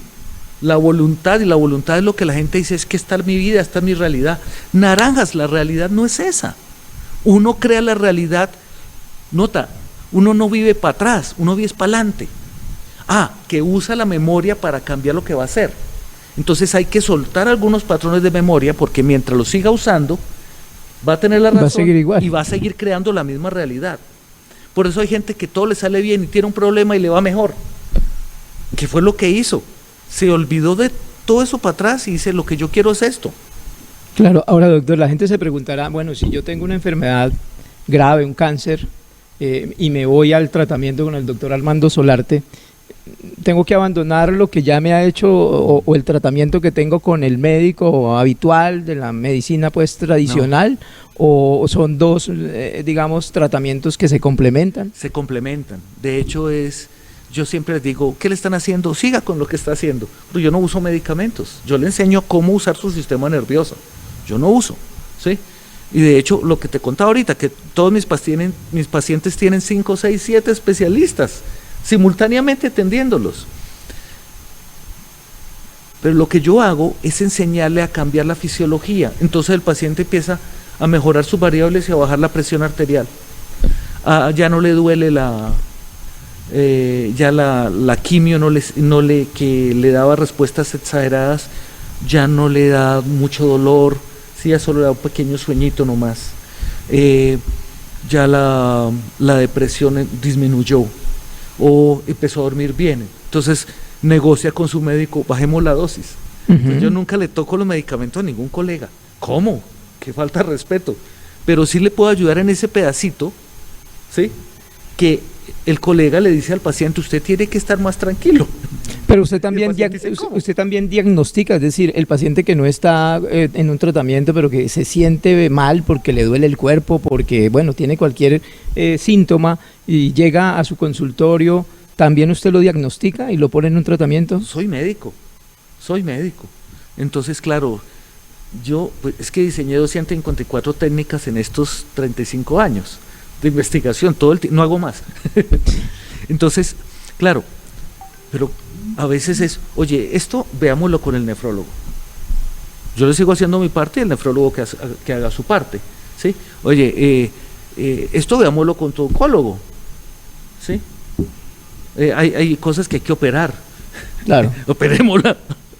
Pero facilitemos la cirugía, Sí, que aquí- no haya dolor posquirúrgico. Aquí, cuando precisamente habla de la mente y de atrás hacia adelante, pero no es negarse a una realidad, porque es que a veces también puede ser, yo tengo un mal y me niego a él y digo, no voy al médico, no hago nada porque en mi mente te voy a estoy bien. Te voy a cambiar el punto de vista. No es negarse la realidad, es crear la realidad. O sea que, sí, esto es lo que me ha estado pasando, sí, pero ¿qué es lo que yo quiero? ¿Para dónde voy? ¿Sí me explico? Sí. Porque si no, entonces la realidad es eterna. Y la realidad no es eterna. La realidad es el punto de vista, las respuestas fisiológicas de ese momento. ¿Sí? Y cómo uno se enfrenta a las cosas. Porque en esa misma realidad que tuviste unos años, si hubieras tenido la inteligencia que tienes ahora y la experiencia de ahora, eso que te pasó hace unos años que fue horrible y que te cambió la realidad, tal vez con la inteligencia actual no habría sido tan horrible y no te habría cambiado la vida. Es decir, es no negar el No, pasado. es lo que pasó. Sí, ¿Y pero qué importa? exacto, pero proyectarse y abrirse a ese futuro. Claro, entonces es qué técnica vamos a usar para hacer que el sistema nervioso cambie de esta manera para que puedas crear el futuro que mereces, no el que estás acostumbrado, porque estamos muy mal acostumbrados a sufrir. Y si sufrir diera dinero, más de uno sería millonario. ¿Sí? Doctor Armando Solarte, ¿cómo los oyentes, televidentes también pueden contactarlo? Ah, bueno, gracias. 316-77-77-676. Por fin me lo aprendí. 316-77-77-676. Y en redes PNI, Papá Nena Iglesia, PNI Técnica Solarte. Mira, el 5 de octubre vamos a hacer un encuentro en Bogotá, en el Hotel Casa Dan Carlton, que sería fantástico. Ya hay un grupo de personas del Tolima viajando, de cada ciudad del país, están viajando grupos de personas. Y básicamente lo que vamos a hacer es aprender a soltar. Y soltar es en muchos niveles. A veces dice la gente, ¿por qué no me alcanza el dinero? Pues ¿qué le va a alcanzar si anda michicateando? ¿Qué le va a alcanzar si anda pensando de una manera en la que no puede prosperar? ¿Y por qué no puede prosperar? ¿Porque esa es la vida? No sé, tal vez es porque cada vez que va a tomar una decisión apropiada, va a sus recuerdos y en su recuerdo aparecen los miedos, que no era de la persona, que eran de los papás, de los abuelos. Y empieza uno a vivir como si fuera hace 50 o 60 años, ¿sí? Con las historias de ellos en un mundo que ahora cambió. Lo que le dicen, no se eche cargas que no le corresponden. No, y no se invente tonteras. Entonces estamos llenos de tonteras que nos inventamos, propias o ajenas, ¿sí? La vida es difícil, eso es imposible. Yo como de los imposibles, y no lo estoy diciendo con ego y soberbia, es que cuando a usted le dicen que es imposible, usted puede abandonarse y echarse a morir o buscar respuestas. Buscar cómo solucionarlo, claro. Entonces yo lo que veo es qué no está viendo la persona o qué es lo que está viendo. ¿Me explico? ¿Qué no se está dando cuenta? ¿Qué está haciendo con su fisiología? Porque a veces la enfermedad se volvió crónica es por acomodaciones que tienen que ver con memoria, que está en el ADN, pero que también está en las células, en los tendones, en los músculos. Por ejemplo, le da rabia y hace esto con la mandíbula. No sé si lo ven. Y cuando hace esto con la mandíbula, o aparece tinnitus, el pito pi en el oído, o empieza a dañar la articulación. Entonces vas al odontólogo, el odontólogo le pone la placa miorrelajante, le dan medicamentos, benzodiazepinas, diazepam para relajarlo, y la persona no le sirve cuando le dio un buen tratamiento, pero no le sirve porque lo convirtió en su patrón de personalidad, porque sesgó la información que entra, ¿sí? Y la transformó en que si alguien mira de tal manera debe ser que me tiene rabia, entonces ¿cómo no me voy a enojar? Si se me atravesó alguien en el coche, entonces ¿cómo no me voy a enojar?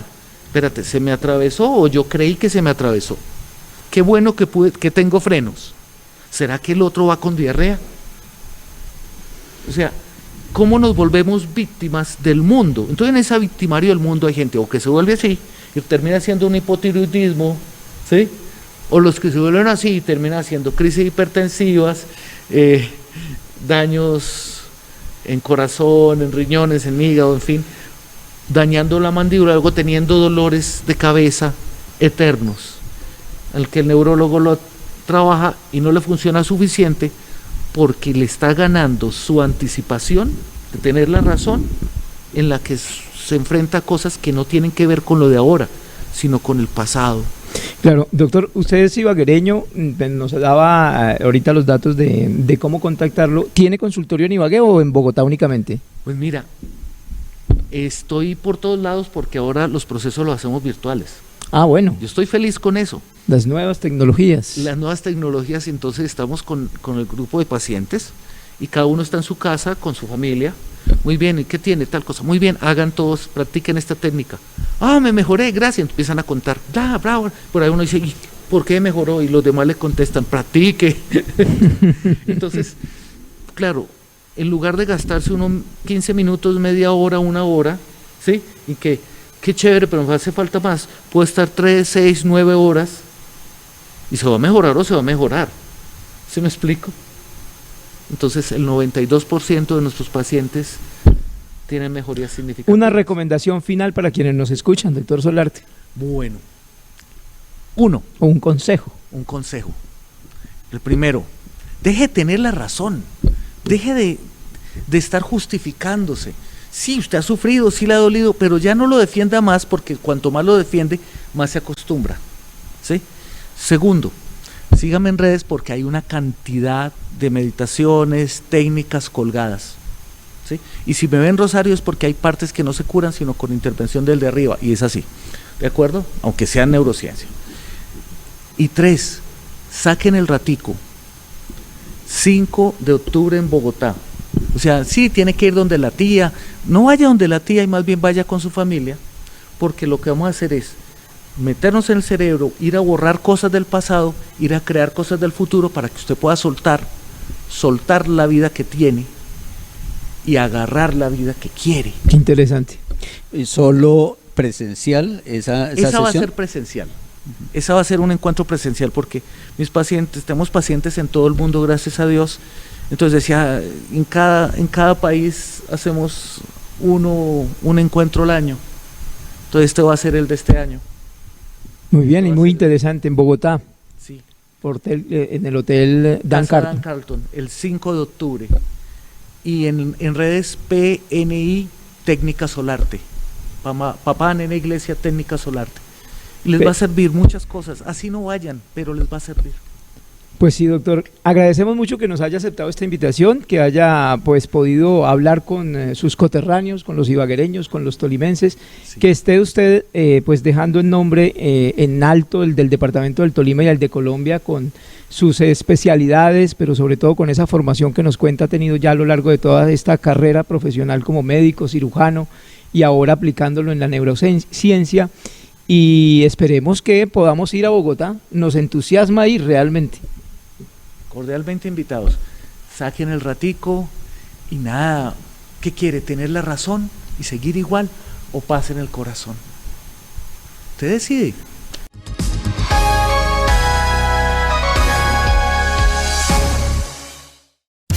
La información que necesitas con la credibilidad que mereces. Sintoniza el canal PIC Televisión y La Voz del Tolima. Desde Arizona, Phoenix, Estados Unidos de América. Jairo Peña Angarita, reportando sintonía. Escucha y mira la alianza informativa, donde la verdad se cuenta bien. Buenas noches, aquí saludando desde Van Nuys, California, para todos los colombianos y La Voz de Tolima que se escucha aquí en Los Ángeles, y un saludo especial para don Ramón Díaz. Sintoniza Canal PIC Televisión y La Voz del Tolima, 870M Uniminuto Radio, lunes a viernes, 6 de la mañana, 12 del mediodía. ¿Has soñado un lugar donde lo puedas encontrar todo para tu vida y el hogar? Donde al comprar sepas que estás apoyando lo nuestro, en el que además de encontrar los mejores productos de la más alta calidad, te encuentres con gente cálida y amable. Sabemos que sí, y que siempre lo encuentras en Mercacentro, el centro de la economía. Trabajamos para ofrecerte el mejor servicio. Gracias por apoyar lo nuestro. Mercacentro es de todos, es de aquí. Constructora Bolívar te invita a conocer la Ibagué del futuro en la Arboleda del Campestre. Casas y apartamentos de interés social en un sector campestre de alta valorización. Informes 313-333-8323 o visítanos en nuestras redes sociales @Constructora Bolívar.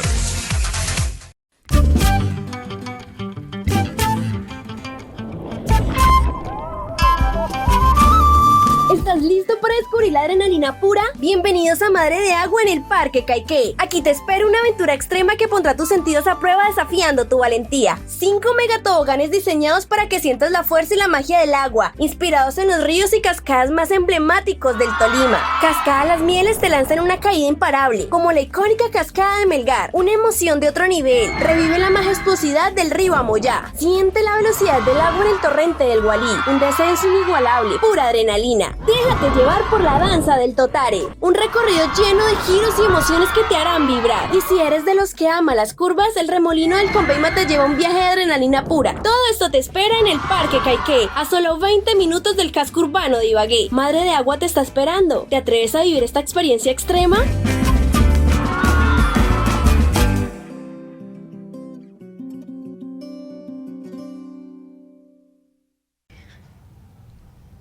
Soy médica ginecobstetra y quiero hablarte con claridad. La mayoría de muertes maternas e infantiles se pueden prevenir. ¿Cómo? A través de un control prenatal juicioso, reconociendo los signos de alarma como sangrado, fiebre, dolor abdominal, intenso o falta de movimiento del bebé. El parto debe ser siempre en una institución de salud, con personal capacitado. Y no olvides el curso de preparación para la maternidad. Allí te enseñamos a cuidarte y a cuidar la vida que crece en ti. Porque dar vida no debe costarte la tuya. Dar vida sin perderla. Gobernación del Tolima. ¿De problemas con el licor?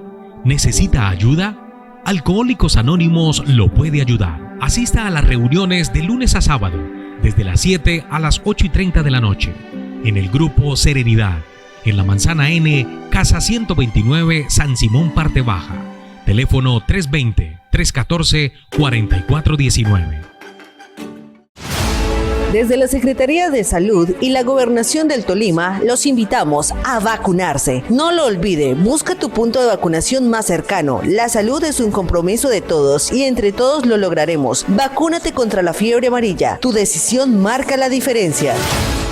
Como trabajador de la salud, ¿usted qué prefiere? A. Tener un contrato directo con el hospital o IPS, con derechos laborales y prestaciones sociales. B. Un contrato tercerizado, sin vacaciones ni pago de horas extras. Escojo la A, que la reforma a la salud garantice mi cuidado y mis derechos. Colombia gana con la reforma a la salud, porque garantiza que la salud sea un derecho y no un privilegio. Ministerio de Salud y Protección Social, Gobierno de Colombia.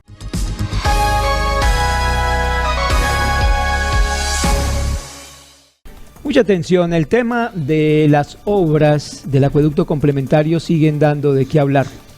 Luego de la inauguración que se realizó por parte de la alcaldesa Joana Jimena Aranda, por parte de la entonces gerente del IVAL, Erika Palma, y que luego de varios meses pues no ha podido funcionar de la mejor manera, ahora aparece otro tema que tiene que ver con una investigación que se adelanta por parte de la Contraloría General de la República, que ha detectado presuntas irregularidades fiscales por un monto superior a los 8.000 millones de pesos en la ejecución de contratos de esta obra.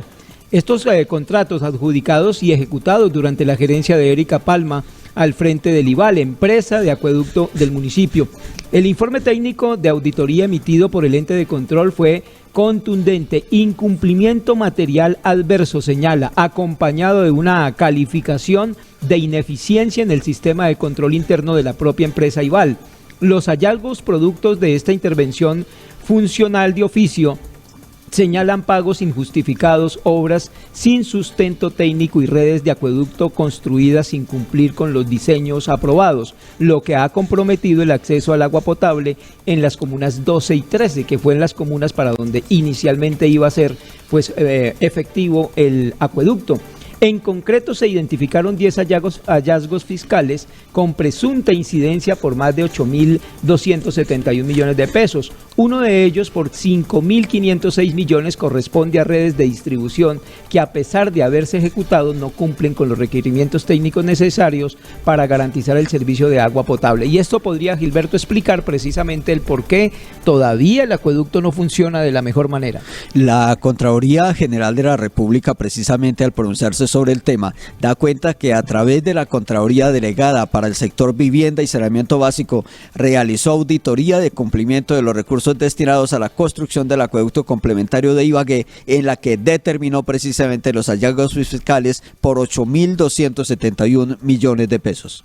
A esta hora tenemos comunicación con el concejal de Alianza Verde, Andrés Zambrano, concejal del municipio de Ibagué, quien nos atiende precisamente para dar su concepto sobre este tipo de situaciones pues que se han venido denunciando inclusive por los mismos concejales, pero que hasta ahora empiezan a visibilizarse por los entes de control. Concejal, buenas tardes, bienvenido a la Alianza Informativa de La Voz del Tolima del canal PIC Televisión, ¿cómo le ha ido?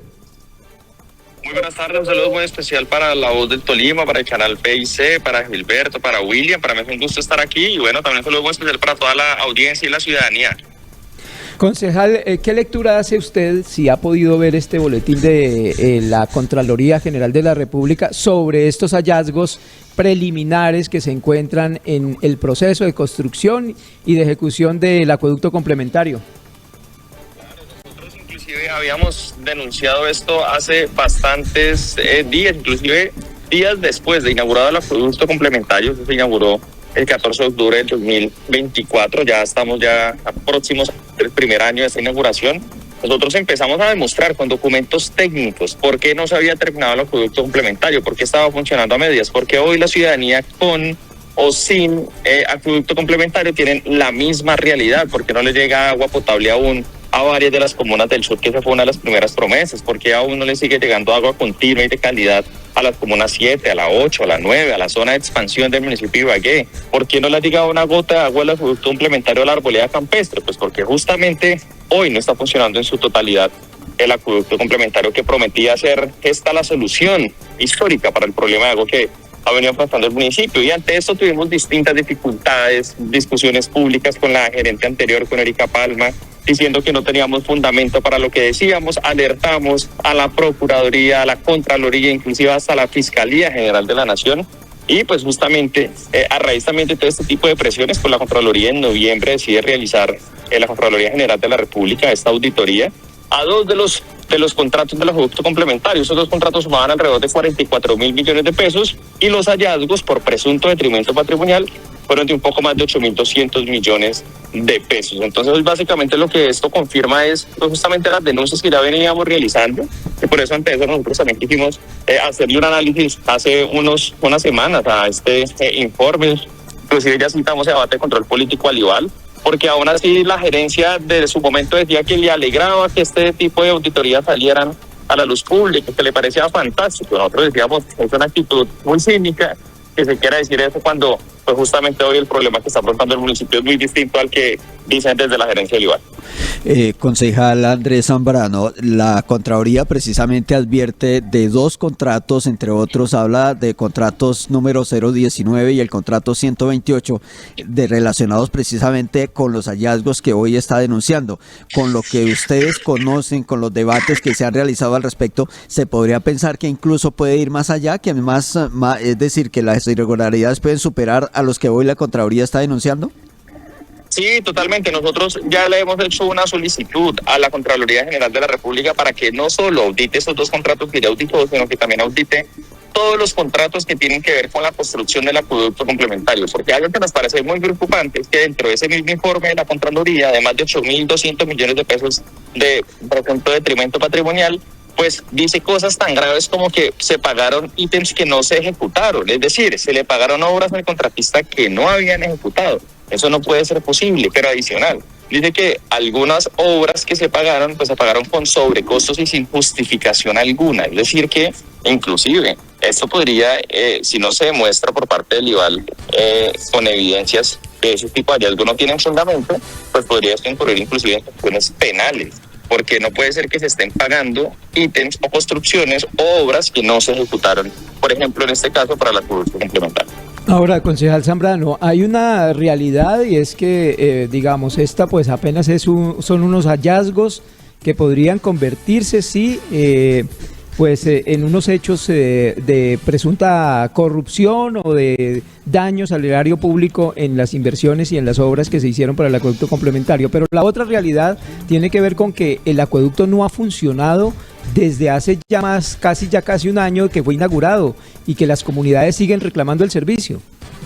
Sí, eso es lo lamentable, que desafortunadamente a hoy pues la realidad de las comunas 7, la 8 y la 9 es la misma, o sea, siguen existiendo bloqueos, siguen existiendo manifestaciones de la ciudadanía para generar presión y que puedan ser tenidas en cuenta en las decisiones que no les afecte hoy algo tan vital que es el agua. O sea, me parece increíble que una persona que pues tiene o vive como tal en una vivienda pues en la zona urbana del municipio de Ibagué, donde ya se debería estar resuelto, en una capital de departamento como es esta que se proyecta supuestamente para ser la capital del turismo, de la industria, la capital del deporte, pues que las personas vayan a abrir un grifo y que no les salga agua a las 24 horas del día. Inclusive les toca, como pasa en otras regiones inclusive del país, donde están sumergidos desafortunadamente en la pobreza, en la corrupción, como en La Guajira, como en Chocó, como en las zonas periféricas de Colombia.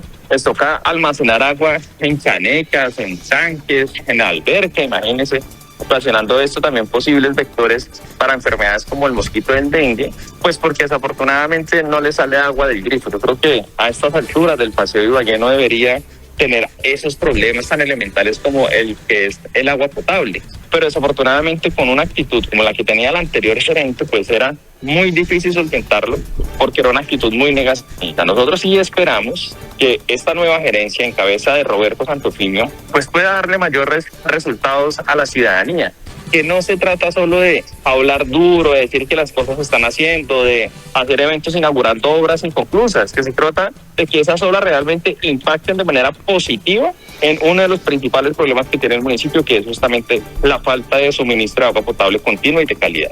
Concejal, hoy hay dudas y estas a partir de hechos que observamos los ibaguereños. Una, recordar cómo tuberías estallaron, por ejemplo, lo sucedido al lado del río Conveima, un poco más arriba del barrio del mismo nombre, en el barrio Libertador, pero también en la red que viene desde Coello Cocora. A ello sumado la denuncia de habitantes de los barrios 12, de las comunas, barrios 12, comuna 12, comuna 13, en donde el agua no llega o no se han hecho contratos realmente de cómo es que el agua le va a llegar a los habitantes. ¿Qué puede pasar aquí con esto o qué se le puede decir a la comunidad en este sentido?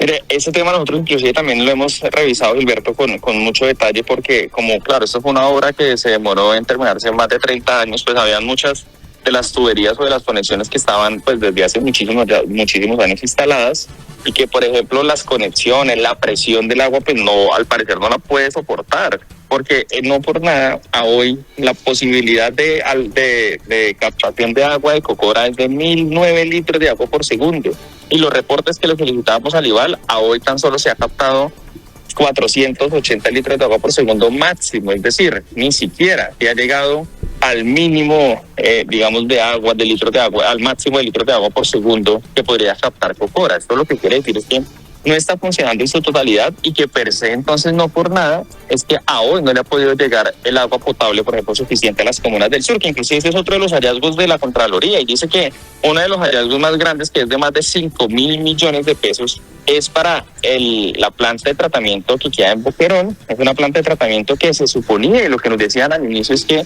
iba a tratar 200 litros de agua por segundo y a hoy tan solo está tratando 80 litros de agua por segundo. Es decir, lo que corresponde ahí seguramente es que haya otra parte en la obra de ampliación de la planta de Boquerón para que pueda tratar más litros de agua por segundo y que realmente le pueda suministrar el agua a los acueductos comunitarios que están en el sur, que ellos tampoco tienen, por ejemplo, claro civil o la forma como le van a comprar el agua al igual para suministrársela a sus comunidades. Ellos también dicen, pues nosotros mientras tanto seguiremos captando agua de nuestra concesión y si les llegamos a necesitar, pues le damos la posibilidad al IVAL que nos venda el agua en bloques, que es la discusión que también se estaba dando. Claro, concejal, a propósito de los temas de funcionamiento ya en sí de la obra, ¿usted qué conoce de cómo está funcionando los tanques, los grandes tanques que se realizaron en el sur, en el sector del Jazmín, y el otro, el de la Fiscalía? Esos tanques, digamos que ellos, hasta donde sabemos, sí están funcionando en su totalidad, tanto el tanque de Miramar, que queda justamente en el sur, y el tanque de la zona industrial, o también el tanque conocido popularmente como el tanque de la Fiscalía. Más o menos, digamos que el trayecto del agua es que se capta en Cocora, luego cuando llega a Boquerón, una parte va hacia la planta de Boquerón y la otra parte va hacia la planta de La Pola. De La Pola se trata esa agua, que esa es otra discusión que hemos dado, y es que en La Pola se puede tratar máximo 2.300 litros de agua por segundo, y si usted se pone a sumar la cantidad de litros que llegaría de Conveima, de CAI, de Cocora y ahora una nueva que le metieron, que es la de Corazón, pues eso suma más de 3.000 litros de agua por segundo. Eso quiere decir que es urgente que se pueda ampliar la planta de La Pola para que pueda tratar aún más litros de agua por segundo. Pero bueno, más allá de esta discusión que también hemos venido dando, pues es que cuando llega el agua de Cocora a la planta de La Pola, pues de la planta de La Pola se dirige hacia el tanque del sur.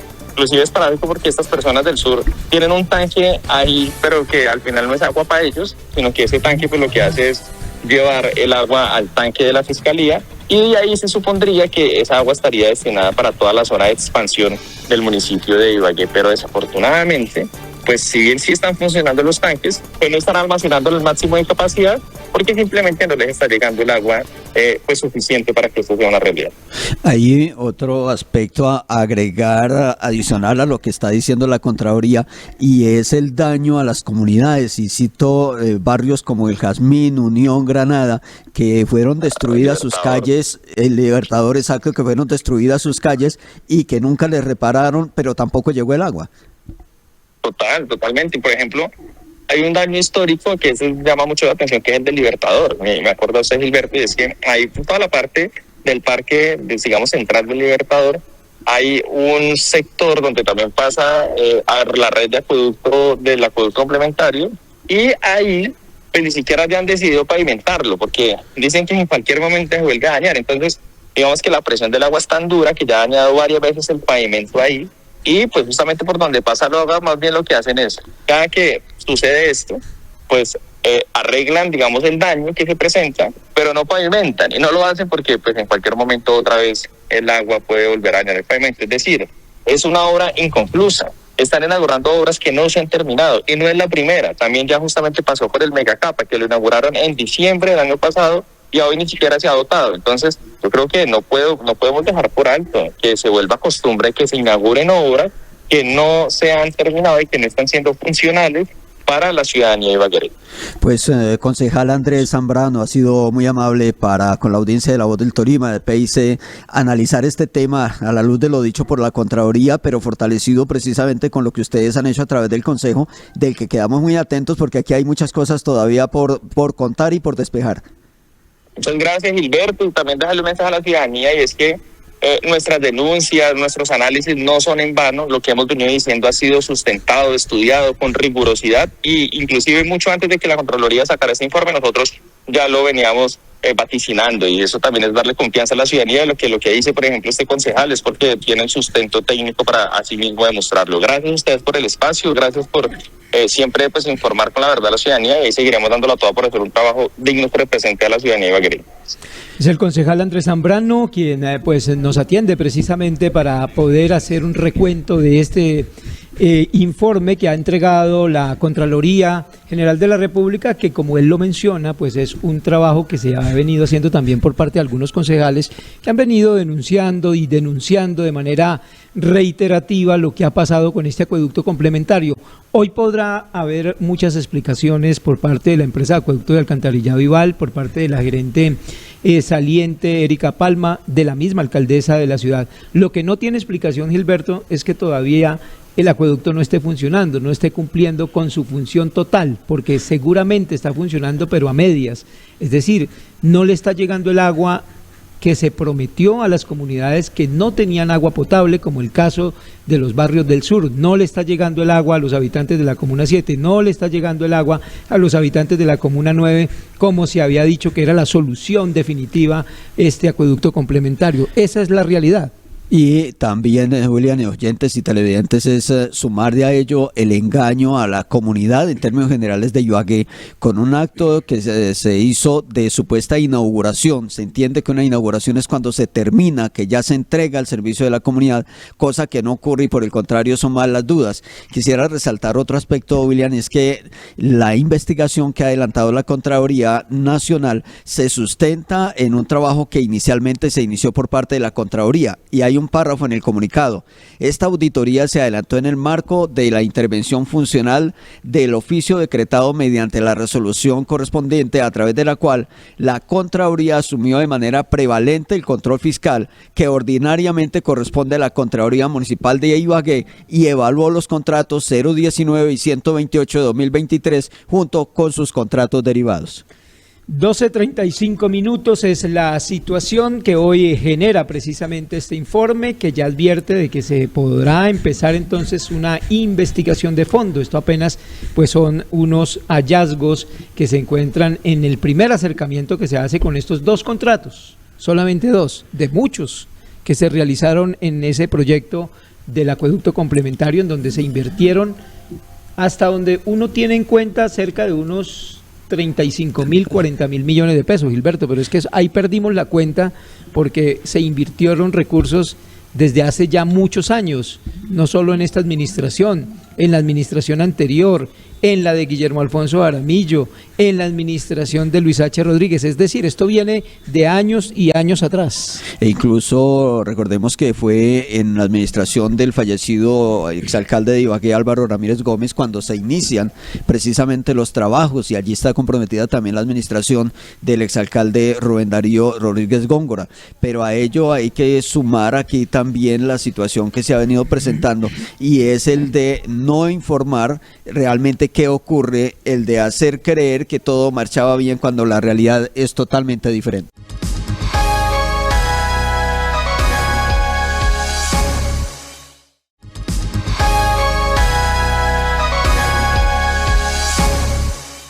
Estamos en una época de una situación de variabilidad climática realmente que afectan no solo a nuestras regiones, a todo el mundo diríamos. Son los famosos cambios climáticos que necesitan también de una gran gestión del riesgo, que necesitan de profesionales al frente de las entidades que están precisamente cumpliendo con estas funciones para evitar que sucedan tragedias. En épocas como las que estamos viviendo en el departamento del Tolima, pues seguramente las conflagraciones, los incendios y todo lo que eso implica, y acabamos de pasar de una época también muy fuerte de invierno.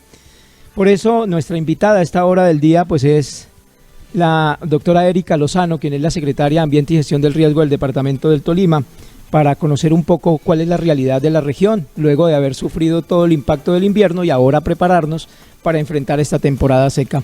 Doctora Erika, bienvenida a la Alianza Informativa del canal PIC Televisión y La Voz del Tolima. Bueno, muy buenas tardes para ustedes, para los que nos están escuchando y viendo. Un placer y un saludo muy especial por parte de nuestra gobernadora, la doctora Adriana Magali Matiz. Gran responsabilidad la que usted tiene, porque cuando no es el invierno es el calor, pero de todas maneras siempre hay que estar trabajando para poder garantizar la seguridad de los tolimenses.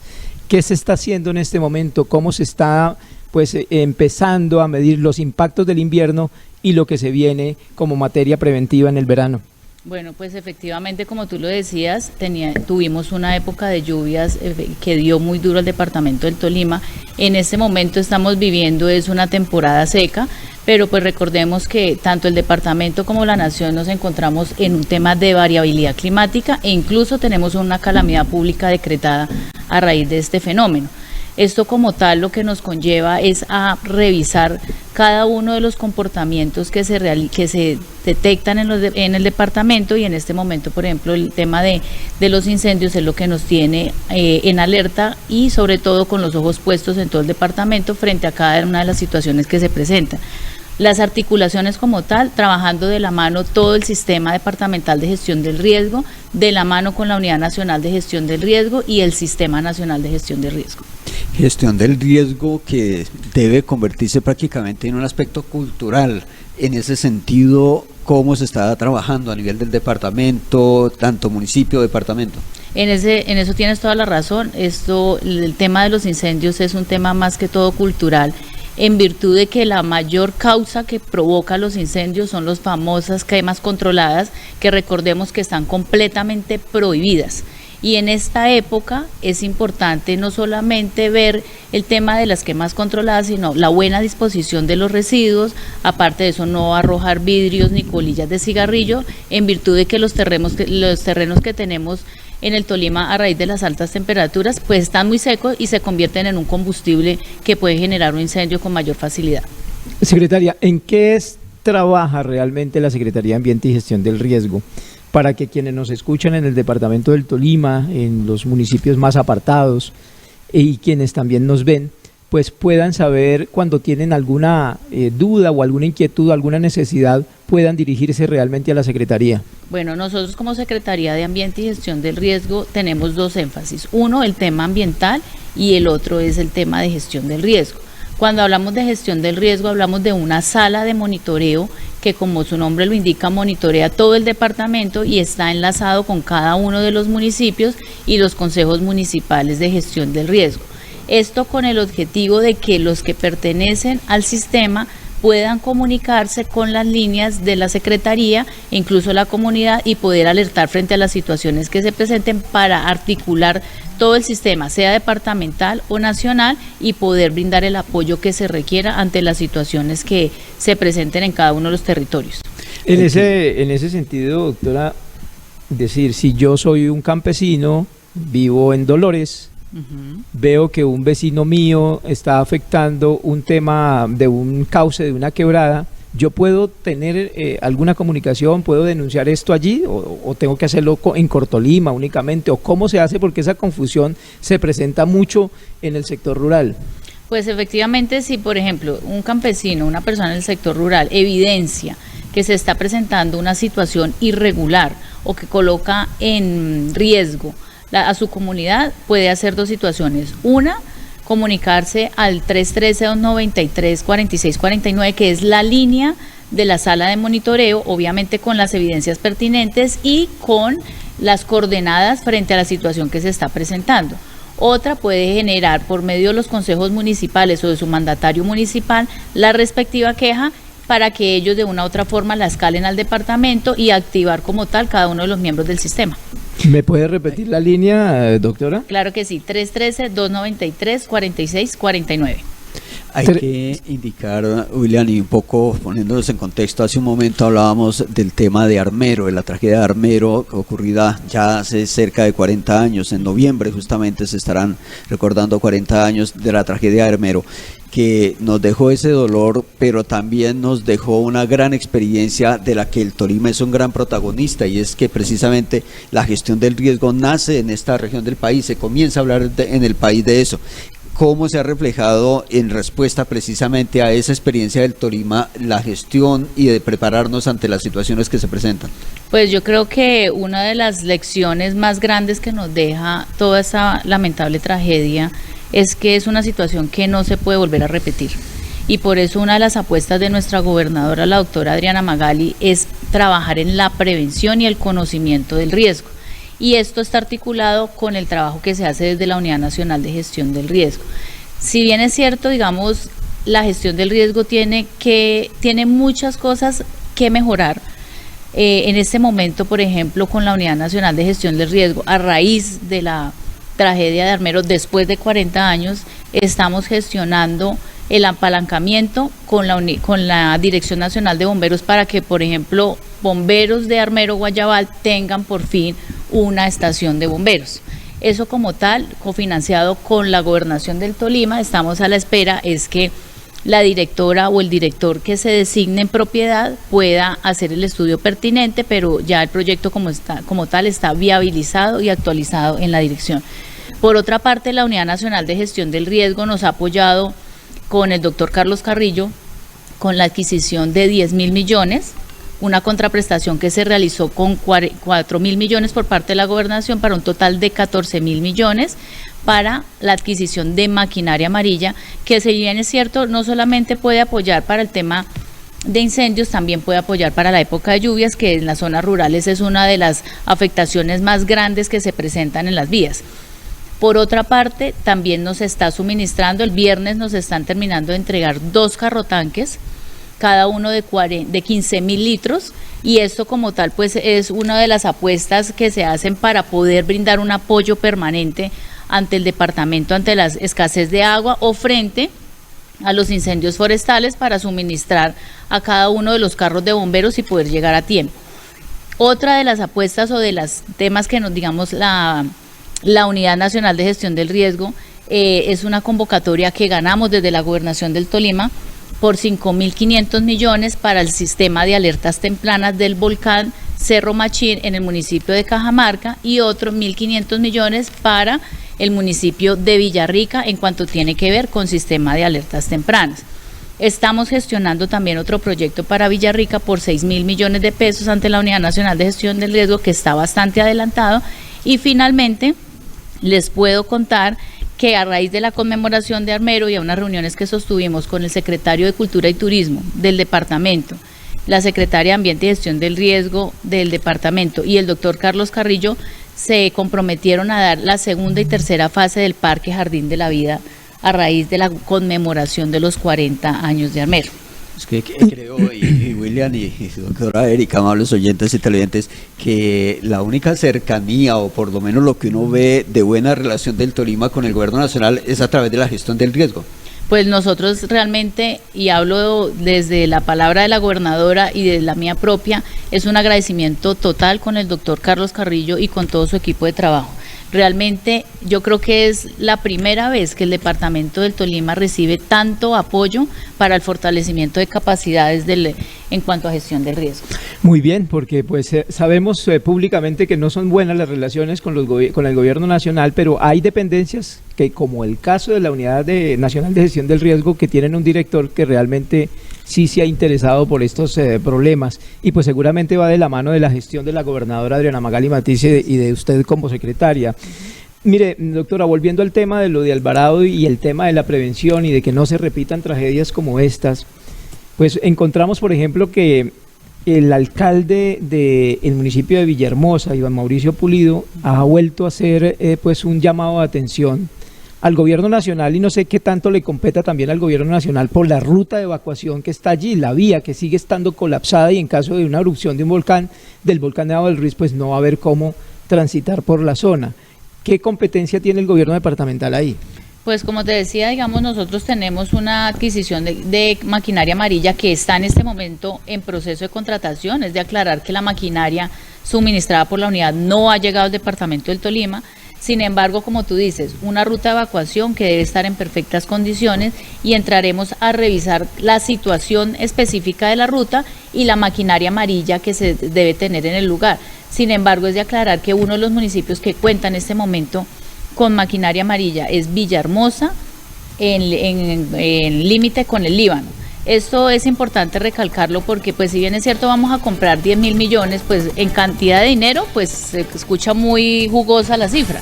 Sin embargo, pues realmente el costo de una maquinaria amarilla es bastante elevado, y que quisiéramos nosotros, y sé que la gobernadora también lo quisiera, el poder tener un kit de maquinaria amarilla por cada municipio del departamento. Pero la apuesta es tener un kit de maquinaria por cada 3 municipios, donde cada uno de los mandatarios tendrán que, digamos, sortear de una manera estratégica, de acuerdo a los riesgos que tengan, poder tener el acceso a la maquinaria amarilla que se destine en su población. Entre otras, hay que recordar, casi siempre hablamos, bueno, el invierno, los daños que se presentan, el verano, los incendios, pero es que el Tolima es tierra de volcanes y en consecuencia afronta una situación de alto riesgo que lleva a estar preparados en distintos campos. Sí, así es, efectivamente, pues nosotros, yo creo que de una u otra forma eso ha sido una de las causas para que la Unidad Nacional de Gestión del Riesgo también mire con mayor beneplácito el departamento del Tolima a raíz de todos los escenarios de riesgo que tenemos. donde no solamente los volcanes, sino las crecientes súbitas y sobre todo los terrenos montañosos que tenemos generan una serie de afectaciones que el Tolima tiene constantemente, y es por eso que, digamos, la unidad de una u otra forma nos apoya en todo este ejercicio. Doctora, y eso también implica, por ejemplo, en temas de amenazas, el que ya mencionábamos de las quemas, de los incendios forestales. Es que yo creo que no nos hemos repuesto todavía de las afectaciones que nos dejó la última temporada seca, por ejemplo en Natagaima, en todas esas zonas donde se vivió una crisis realmente muy fuerte. Y han pasado apenas unos pocos meses y ya volvemos a sentir estas altas temperaturas, y aunque no hemos empezado a registrar grandes incendios, seguramente, y ojalá no sea así, pero seguramente se van a presentar. ¿Cómo nos estamos preparando para que no nos sorprendan las llamas? Bueno, uno, como te decía, con conocimiento y prevención en cada uno de los consejos municipales. Dos, con los carrotanques que tenemos a disposición del departamento del Tolima y cada uno de los municipios. Tercero, estamos trabajando con la unidad para el suministro de unos kits de forestales para los bomberos del departamento en unas áreas estratégicas. Uno de ellos es el municipio de Natagaima, en virtud de las 20.000 hectáreas que se quemaron el año pasado. Por otra parte, estamos trabajando de la mano con cada uno de los integrantes del sistema departamental para hacer un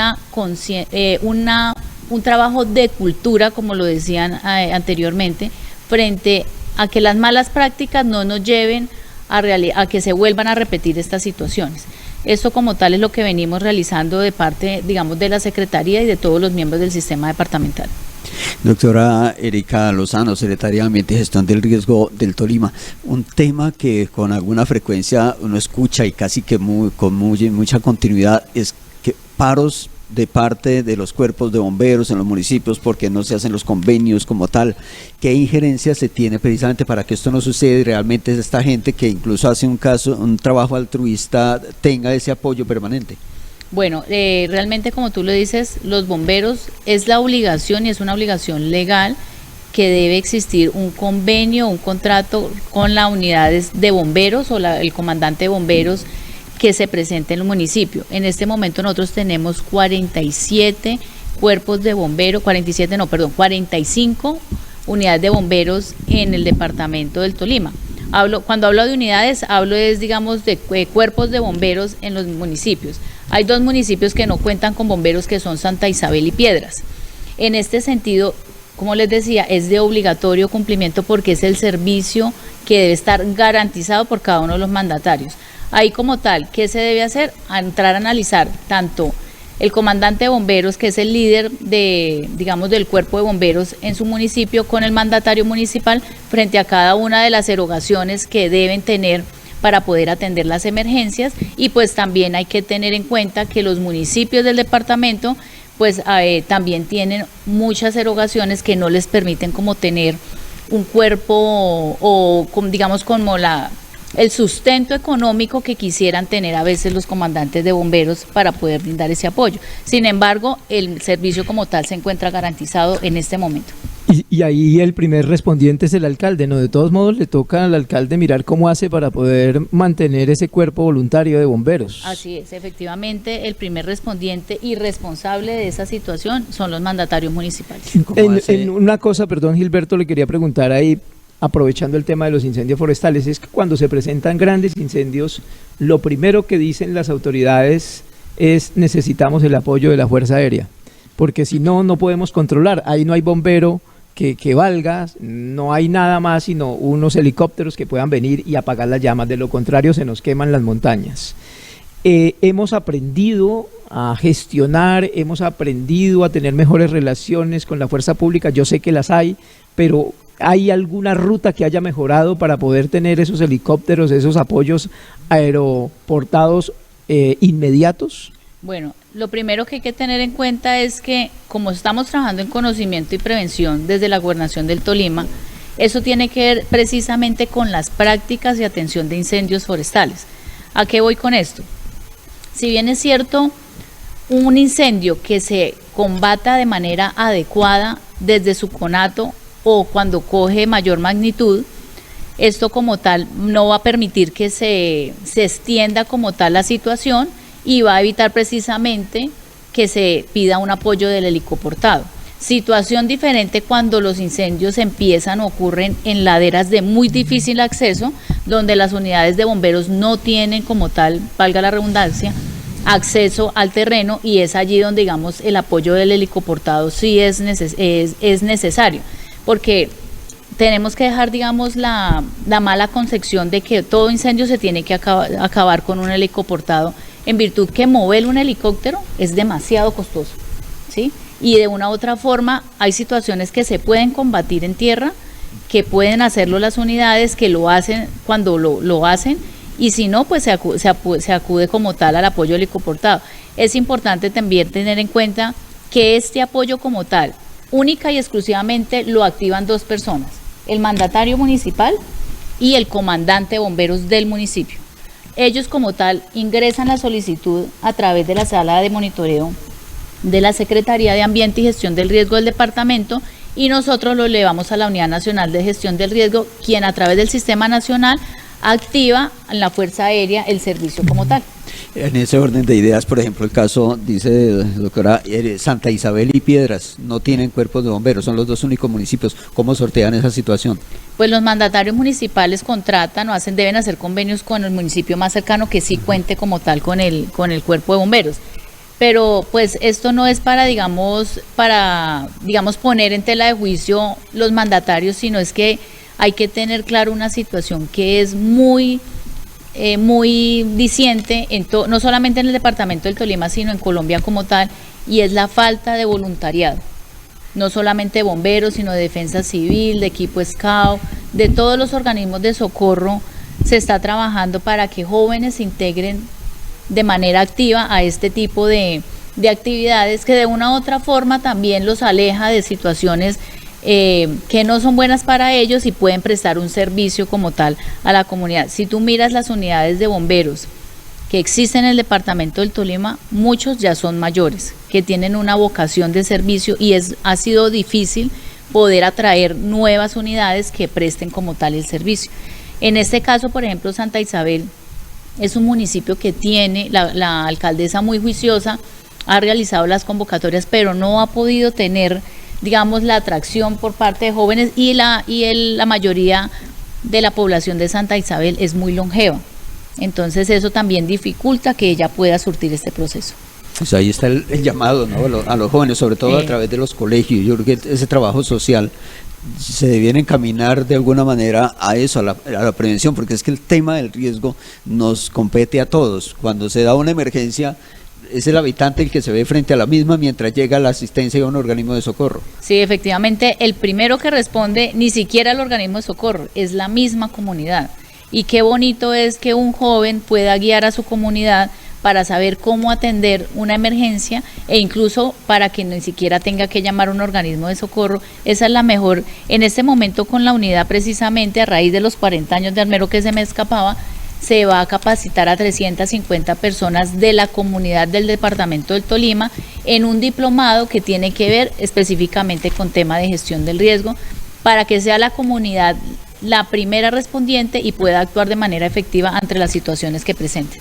Y sin duda que el riesgo se mitiga principalmente con la prevención, pero también, doctora Erika, es bueno recordarle a los oyentes, a los televidentes, que además de la prevención, además de la concientización, de la formación que debemos tener cada uno como ciudadano y para ser responsable con nuestra biodiversidad, pues también existe la ley, ¿no? Y que si usted es responsable de un incendio puede incurrir en un delito, que si usted contamina también puede incurrir en un delito, es decir, también hay una legislación que se puede aplicar.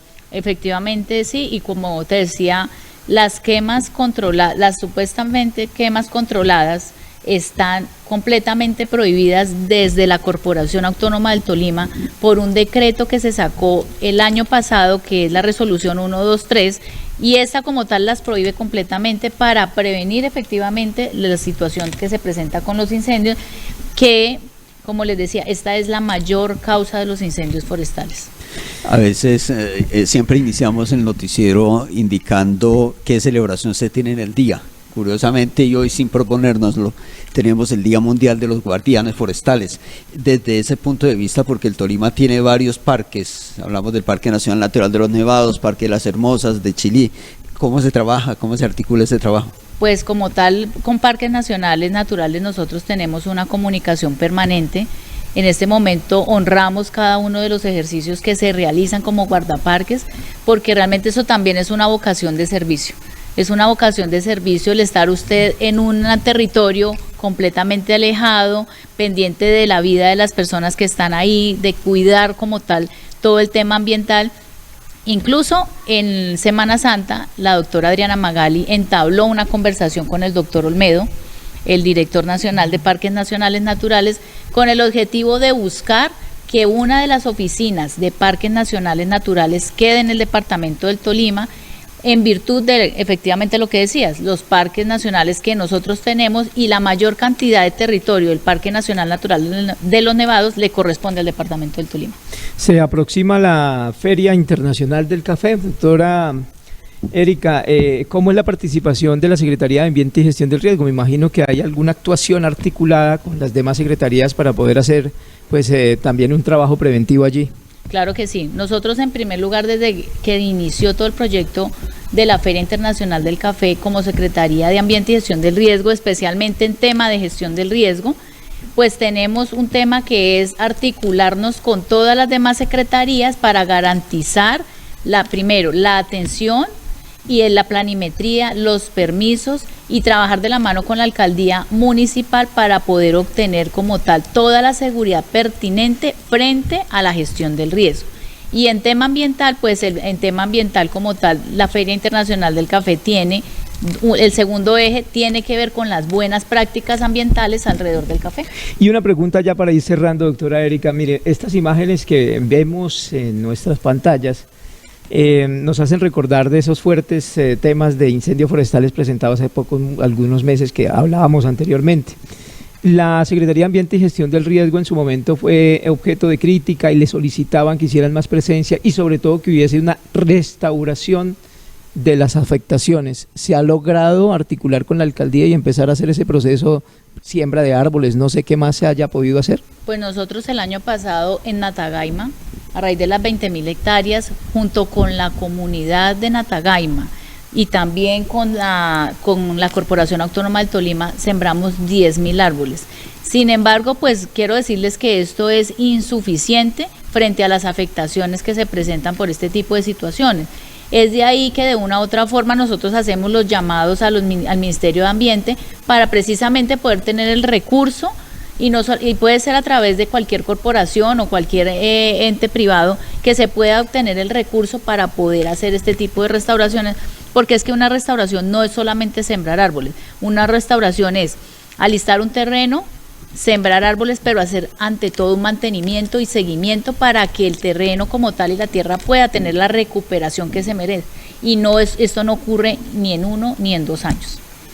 Hemos hablado en este espacio con la doctora Erika Lozano, es la secretaria de Ambiente y Gestión del Riesgo, quien nos ha dado pues los lineamientos de lo que está haciendo la Secretaría, pero también la invitación para que seamos mejores ciudadanos, nos comportemos bien con el medio ambiente, nos comportemos bien en estas temporadas de cambio climático. Necesitamos tomar conciencia que gran parte de estas situaciones de emergencia dependen de nosotros mismos, de nosotros los ciudadanos. Doctora Erika, gracias por atender esta invitación. A ustedes muchas gracias, y por último quiero dejarles un mensaje que no necesariamente tiene que ver con los incendios que siempre se asocian a las temporadas altas, sino también a estar muy pendientes de las fuentes hídricas. Recordemos que estamos en un tema de variabilidad climática y una de las cosas o de las actividades que más les gusta a la comunidad es hacer los famosos paseos de olla. Eso tiene 2 implicaciones: uno, que puede causar un incendio porque les gusta hacer el sancocho, y el otro es el tema de que se puede llegar a presentar una creciente súbita que puede terminar en hechos lamentables. Incluso hay que advertir que en el caso de los incendios no necesariamente es porque el hombre va y prende la chispa, es también porque se dejen elementos abandonados que por el calor terminan originando también las llamas. Efectivamente, así es.